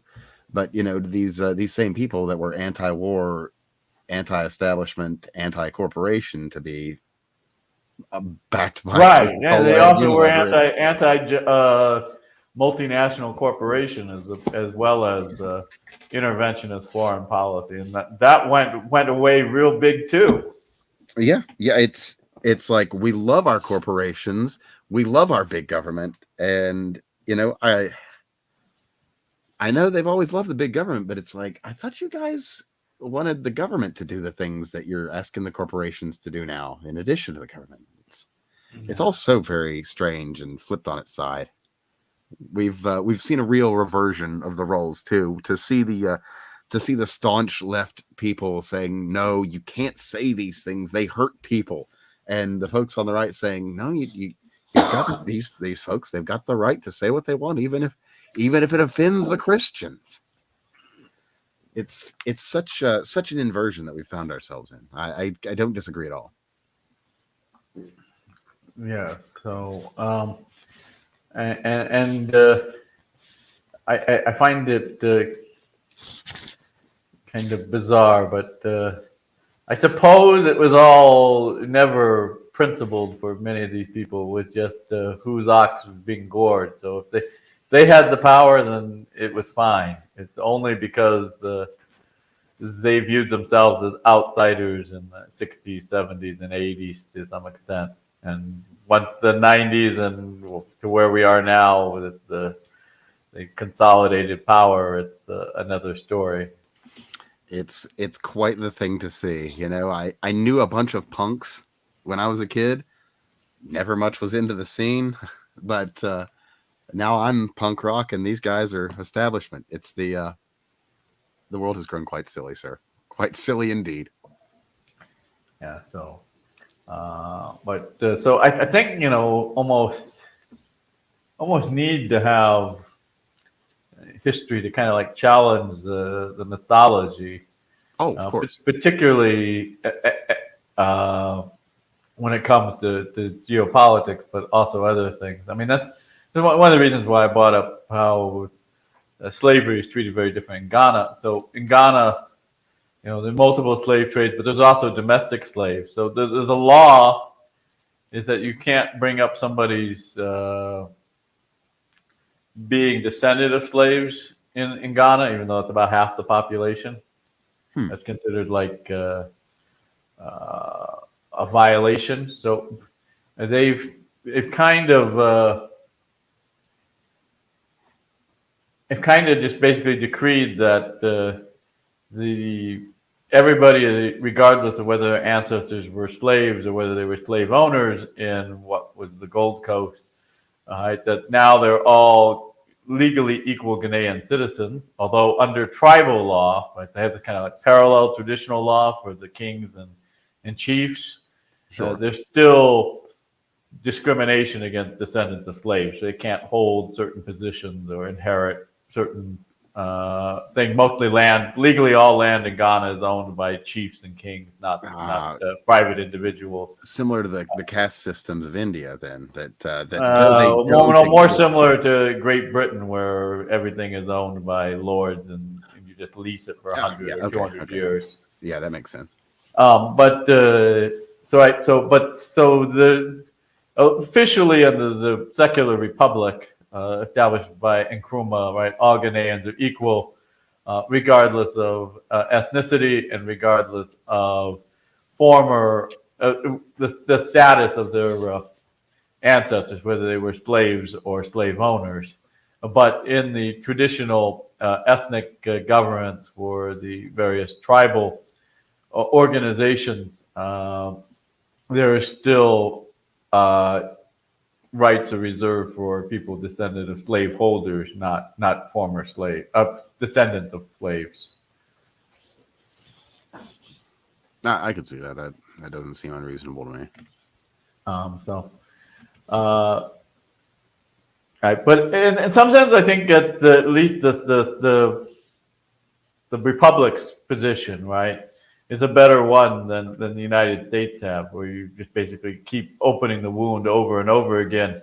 So people who, right, many generations after the last slave has died, I think the last one died out in maybe the late 40s, early 50s. There hasn't been anybody in my lifetime that was a slave in the United States legally. No, it's been quite some while. Right. But it keeps getting brought up, the people born in the, as recently as the 1980s and beyond are somehow, supposed to be furious that their ancestors were slaves. Yes, Whereas in agree. Ghana, it's like the issue is closed, right? You are now all equal citizens. It doesn't matter what happened before the British abolished slavery in the Gold Coast. Yeah, the past is the past. Leave it there. That's not necessarily bad advice. Probably save us a lot of squabbling that we're dealing with these days. Well, I mean, I think in some ways before, well, see, before I left the United States for the second time, and why I didn't come back for a long time. So that would have been 2007. I didn't get back till 2019 for any length of time. So in 2007, I left for Kyrgyzstan. I think after that time, probably the election of Obama in 2008, Mm-hmm. it actually was a deterioration of race relations in the U.S. from what it had been I can't earlier in my agree. life. No, that is largely, in my feeling, the demarcation line. Yeah. Maybe not So right there, but right around there. We saw so many good works just utterly undone. I mean, maybe it's because I was a child, but I don't remember the 70s being as acrimonious across the black and white color line in the U.S. as it became later. And in the 80s, it seemed things were doing pretty well for the kind of growing black middle class. That the real problem wasn't so much conflict between whites and blacks, but the fact that there was kind of a core black underclass that was not amenable to government programs to eliminate it as an underclass. That's fair. I mean, obviously, so uh, right, but that situation it wasn't. It didn't seem to me that there was as much animosity back in 40 years ago, 50 years ago. No, Not I 50 would years say ago. that Yeah, 50, animosity has 40, been. 30 years ago. Yeah. Yeah, no, I would agree. I would agree, at least in my experience. Like as a tiny child in the 80s, I would say that, I it felt like a lot of those grievances were actually being talked out and resolved. And by the time I was maybe beginning to be cognizant of these things in the 90s, it seemed like we were actually at a point where we were having the conversations and we were having that forgiveness and moving on and actually building something better. And then, you know, some towers came down and everybody was together. And then not too long after, things got real weird because we needed somebody to continually hate. Well, I'm kind of. I told you one of my graduate students was a black nationalist from the U.S. when I was working in Ghana, and I think they have a point in that white Americans and black Americans, because not because of skin color, but because of different historical experiences, are really different nations. We've formed different national characteristics as a result of different historical experiences. And so even though black Americans and white Americans are in the same state, right, we're not anymore the same nation than, white Americans and Mexicans. Now, it doesn't mean we have to have a hostile relationship with them, but it does mean that we can't just say, the differences of 400 years of history. Let's just forget that they exist. I'm not making a judgment on this, but Sure. I think that we divided for so long, differently historically and culturally, that we really have to think of it as two different nations. And how we could live in one state or whether it should be something else is something I'm not smart enough to deal with, right? But I don't think it has to be hostile any more than, I'm hostile towards people who come to this country from elsewhere. But I do recognize that, just as the Cuban and the Nicaraguan I work with are different people of different nations, right? Black Americans are a different nation too. It's just that that nation evolved within the U.S. state, but the history and culture is still quite different. I think, and I don't know if you'll agree with me or not, but I think that a lot of that, and there's a lot more nuance to my own opinion on this, but I think a lot of that is that that state and that culture was never actually fully allowed to develop of its own. And because of that, that's caused a lot of the degeneration of Black society in America. That well, external factors as well. I'll be completely honest. I think the intelligence agencies have quite a lot to do with the destruction, dissolution of Black society in America, starting roughly the late 40s. But because they didn't like this idea of perhaps there'd be a secessionist movement because Black intellectuals had decided that yes, they were a separate nation and should kind of develop on their own. I honestly couldn't speak to. Well, I mean, the only people I've have been able to have honest, in-depth conversations with us on that side. Of course, there are very few honest Black nationalists, but that's their point of view. But it does kind of make an intrinsic sense, right? That they concluded that historically and culturally they're different, and therefore they should have their own rule separate from the majority population. Well, I mean, there's a bit of a compelling argument in that, and if given the opportunity, we might have seen something really special develop, but that never happened. Well, granted, for a number of reasons, but I'm just saying that I think that the one of the root causes and why it seems intractable in the U.S. is because it's not a matter of there are Americans who just happen to have white skin and there are Americans who just happen to have black skin. It is that the history and culture, despite the common state, but it also has differences with state treatment of the two groups, is such that they've diverged. Well, I mean, they weren't. They diverged. They diverged in ways that didn't allow them to merge into one. So you have very culturally disparate groups in the beginning, and despite acculturation, there's all these other factors developing differentials. I don't disagree with that, but I personally feel that a lot of that has been artificially driven by third parties. I think the animosity is, but I don't think the differentiation is. So I mean, I would actually say both. Not entirely on the differentiation. I mean, that's just going to be a natural cause of events. But right, but I think a lot of people look at it as like race is skin color or race is genetics, where I think the main difference is actually historical between Black Americans and white Americans. That I'm not sure how it would happen, but it might have been possible.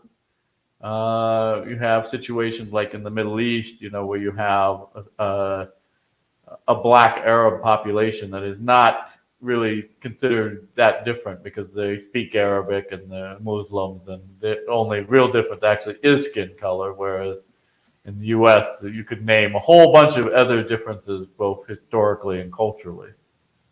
And you can almost draw a dividing line somewhere after the 60s or in the 60s. I really think that there was a a direct and extended effort to basically drive a wedge between white and Black societies in America.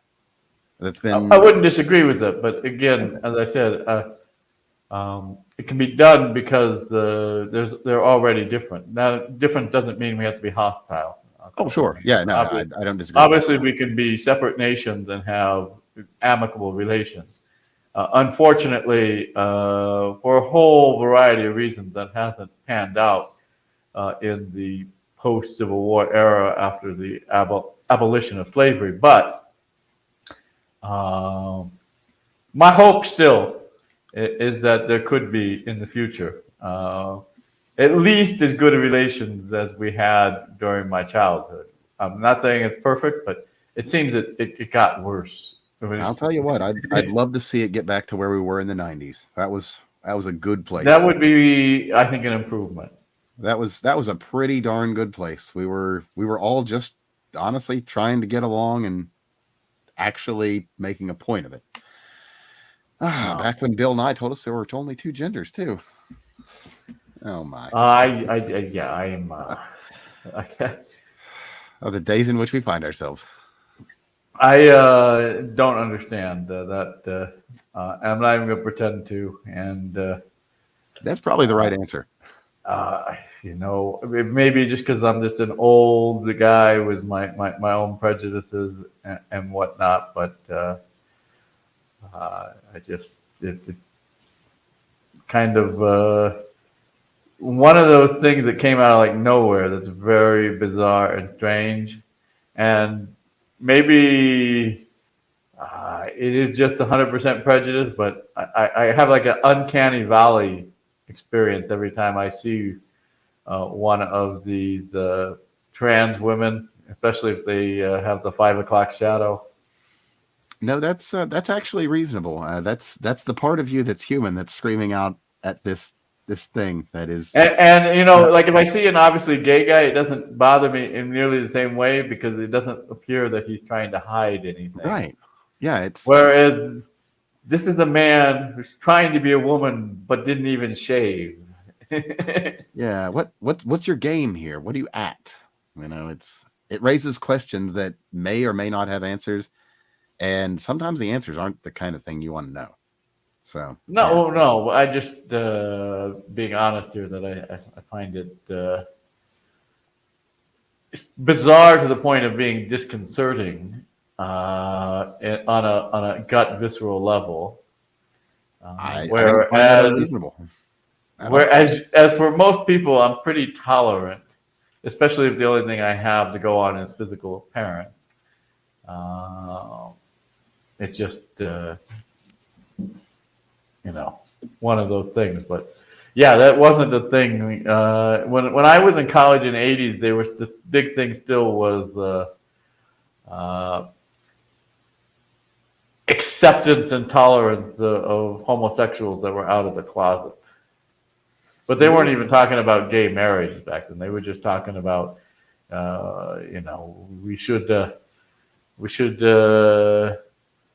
allow them to openly declare their sexual orientation in public.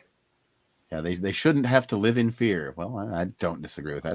That's one of my. I think we were beyond the living in fear part. We're well past. No, I'm talking about in the 80s even. I mean. Oh, okay, yeah. I think we were getting into the. We need to accept these folks for how they are and let them. We need to accept them without any judgment. Is basically where it was. I think in the late 80s and early 90s. So. Because the idea of tolerance doesn't mean you necessarily approve of it. It just means that you are not going to that's take coercive measures against it. That's your thing. As long as you're not hurting me and mine, then you do your thing. That's basically how it was. Something I've actually said on this show in the past. But I don't think there was. I mean, I'm not going to say rule out, but I don't think particularly. By the late 80s, there was much real discrimination against homosexuals. So, I mean, there might have been some areas where they wanted to be more discreet about it, but there certainly were places like New York City and San Francisco where your employer and your landlord and everybody else did not care if you were a flaming, flamboyant homosexual living in Castro. It just wasn't an issue anymore. Sure. Well, as I was saying, like we've said on this show, it's okay to be weird. It's okay to not be normal. That is a thing, though. There is normal, and there is not weird. But just because you're not that, just because you're not the 95%, that's okay.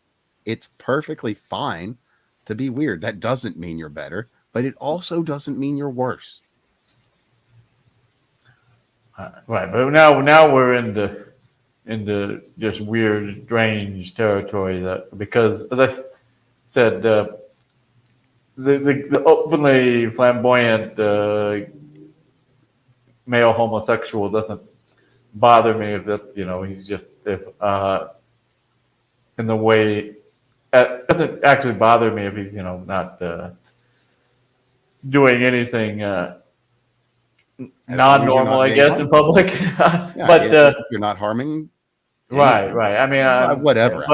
but the very existence of the trans woman with the 5 o'clock shadow, they said, I find disconcerting in the uncanny valley way. It's like, is that a mannequin or is that a human? It's like, is that a man or a woman? It's Well, not only do I not disagree with you, I think that that is not only natural but should be encouraged, because if the individual wishes to present as this thing, they should make every effort to do so. Should they not?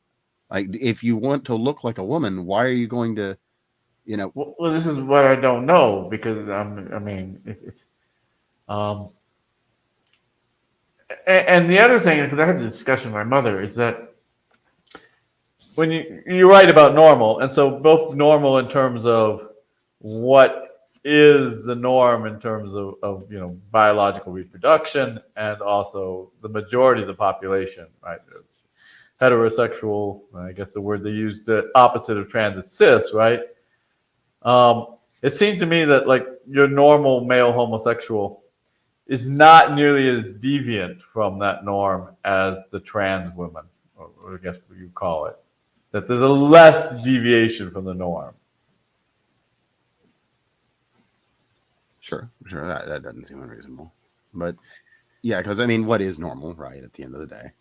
Well, the norm is your heterosexual cis person, but I mean, both in terms of, as I said, not only the majority, but I mean, the population ceases to exist if everybody's a homosexual or a transsexual. So, I mean, obviously, there are strong evolutionary reasons why these have always been small minorities in human history. But I just think the 3% deviation now is so much greater, even than it was in the 1980s. And people talk about the 1980s as being repressive, but we had bands like Frankie Goes to Hollywood and Elton John, had come out of the closet, and nobody cared. The only one place it was an issue was Rob Halford, and that's because the kind of macho image of metal, and Judas Priest being one of the original gangster British metal bands. But even he eventually came out of the closet, and his fans said, well, who cares? Yeah, well, to be fair with Judas Priest, it was a bunch of there was a lot of fans that said, yeah, we knew, Rob, it's okay, we just didn't say anything because you didn't either. But yeah, you do make a good point there. The original leather daddy, Rob Halford. Well, actually, that's where he got that from. He got it from oh yeah, drew it from the scene. Yeah. Well, Soho is a district in London, and it's right over on the west side by the theater district. But it's where you had, when I was there, they had legal prostitution there. Mm-hmm. So prostitution was legal, but pimping was not. So you didn't have brothels, but you had these walk-up flats of just. So you'd have one or two women in each building, and they would pay a huge daily rent to a landlord, but he wasn't a pimp because the money was actually going to the individual prostitute. So, but also in that same area was where you had all the gay bars and fetish stores. So, and I guess it's kind of coexistence for quite some time in that region of London. But supposedly Rob Halford got all the leather with the spikes and whatnot, and including the whip, right? This kind of motorcycle hat. He got that from a gay leather fetish store in Soho, London. That's completely believable and funny. And there are, clues in some of the lyrics of he writes that he's taking the piss out of his audience. That he's dropping the clues that he's not straight, but he's hell bent for leather, right? Yes, that's the main song that deals with that. But again, uh, after he came out of the closet, nobody cared. So it's not as if you know this type of paranoid, projection that normal society is obsessed with persecuting homosexuals and other people who deviate from the norm. Yeah, it kind of shined a light on this. There's everyone's going to be so mad at you, or you're going to be gay bashed here or there. There are any number of the other things that we really in the early and middle '90s saw a lot of that dispelled, and then in the late '90s, just kind of it all fell apart. We had Ellen had her first kiss on whatever, and it was supposed to be a big deal, and it was just kind of a nothing burger. And it all just kind of a lot of these long held narratives just kind of fell apart in that time, and unfortunately, they've all been built back up in Yeah, because realistically, I'm not going to say closet because that kind of implies that it's being hidden. But like, if it's not made a public issue, right? So if they just, if most people, including the minority that is gay, keep their sexual life private, most people just don't care what other people do. If it's their private sphere, it's their private sphere. Absolutely, yeah. That's a very common belief, at least in the West. No, I think that's true in the United States for the most part, and has been at least for 30 years now. Sure. All right. So all this kind of, uh, reference to prejudice and bigotry is kind of it's totally, I think, misplaced, because what people think is not the issue; it's what people do. Sure. Right? And I guarantee you that in most places where these populations live, you would be very hard pressed to find evidence that somebody said, "Well, I suspect he's a homosexual, therefore I'm gonna have him blacklisted from being a state civil servant or something." I don't think that's happened in a very long time. No, not at all. It's basically a complete non-issue at this point. You would stand a greater chance of not getting the job because you were straight. It might be true. I mean, it's I don't know the obvious, rules here, part, but I mean, yeah. It does seem that in all the cases where you have either racial or sexual minorities, that you have an activist group that tries to play up this idea of persecution based largely not on current acts, but on historical acts, maybe the continuing prejudices of some of the population. But again, it's very little, I think, in terms of concrete discrimination in recent times. No, that's valid. That's valid. A lot of what is the what's the term I'm looking for? Well, the identity politics grift. There's a term for it, but it escapes me at the moment.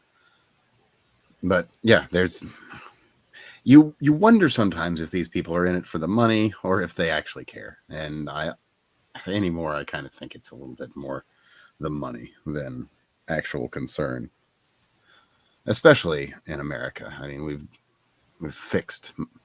had fixed so many of these issues. Well, I don't Grievance politics. That's what I was looking for. Grievance agree with politics. it. Uh, yeah, so, but again, I was gone for most of this time, and Blissfully unaware. well, I mean, I'd seen the beginnings of it. I mean, obviously, I was telling already when I started college in '88. The big thing was quote unquote gay rights, but it wasn't. What I said, they were beyond the right stage by then by a considerable margin. It wasn't as if there was segregation or uh, Like, yeah, we've got a wall slavery of or San Francisco lynching and put them against all there, any or group. something like Yeah. that. Yeah. So I mean, but I suppose the way the U.S. kind of got reset up in the '60s, the way to political power is to have grievances. Seems to be, and that is to all of our detriment, I would say. I mean, even the grievance politicians, at the end of the day, I mean, they have to argue how bad things are and not how good they are, how good they could be. Just that we've got to fix these ancient grievances. And we've always got to fix some new grievance, because if there's not a grievance, there's no more grievance politics. Makes If you sense. don't have problems, no problems to fix. So just like government programs, you've got to justify that funding. Well, we fixed all the problems. You better find some more. Well, true, but I suppose I'm much less sympathetic to libertarianism than I was 30 or 40 years ago. It seems to me that That's fair. we have That's very fair. There have been a great deal of allowances by the yeah, libertarians. but I mean, also the question to be asked is free to do what? All right, so Valid. you free choice, but what are you going to do with that? It's just Free how far does choice. that extend, and what exactly do you mean it to extend to? Are you? Does your freedom infringe on others? Well, even if it doesn't, though, I mean, I think the question still has to be asked. Does your freedom at the end of the day degenerate society by nature of what it endorses? Perhaps. There's important questions to ask. Well, that too. I wasn't, but I was thinking more along the lines. I mean, on a more personal level. Right. So, I mean, certainly, but yeah, I think ultimately, kind of maybe it goes down to degeneration. So if like you as a parent choose not to discipline your child, right, then the child disrupts the classroom. We can kind of have some knock-on effects here from your freedom of choice. Indeed, and that's affecting those other children who may have wanted to learn, but they just don't have that opportunity now, or any number of other things. That every action has its consequence. Simply put. Yeah. So, but on the other hand, I'm not exactly sure how you would reinstitute discipline anywhere in the U.S. at this point. Well, sir, I think you actually did say it yourself, and I'm in complete agreement. What? We homeschool our kids. That will help. I don't think it would solve it. It's not completely. A solution to the problem, but if you can have a contingent of people that understand the way things ought to run, well, at least maybe they can carry that out further into the public. It's something, at least. It's better than nothing. Okay, all right. But I was thinking more. I don't have any solutions, but it seems to me that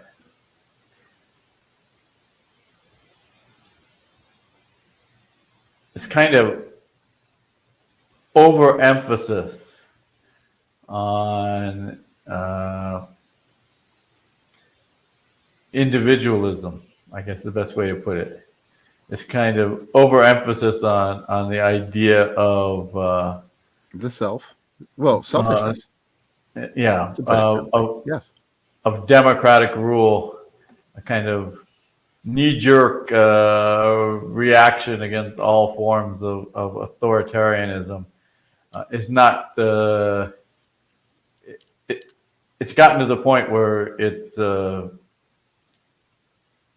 no longer just socially useful. Indeed. I don't disagree at all. As a matter of fact, I will say something incredibly acerbic and probably not off-putting, but maybe to some. Bring back bullying. Bring back bullying. It has its place. It, I mean, it's harsh to be sure, but it allows people to understand that there are societal orders. Perhaps you want to overthrow the bully and be the great hero, and then you can be. Or perhaps, you'll learn that there are just shitty people that are going to do terrible things to you. You either have to get away from them, overcome them, or figure some solution. Without adversity, what are we?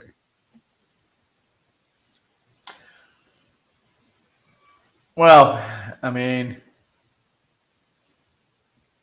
yeah, it just seemed to me, and again, this is one of the difficulties of being a historian, but this is impersonal, is uh, that despite being obviously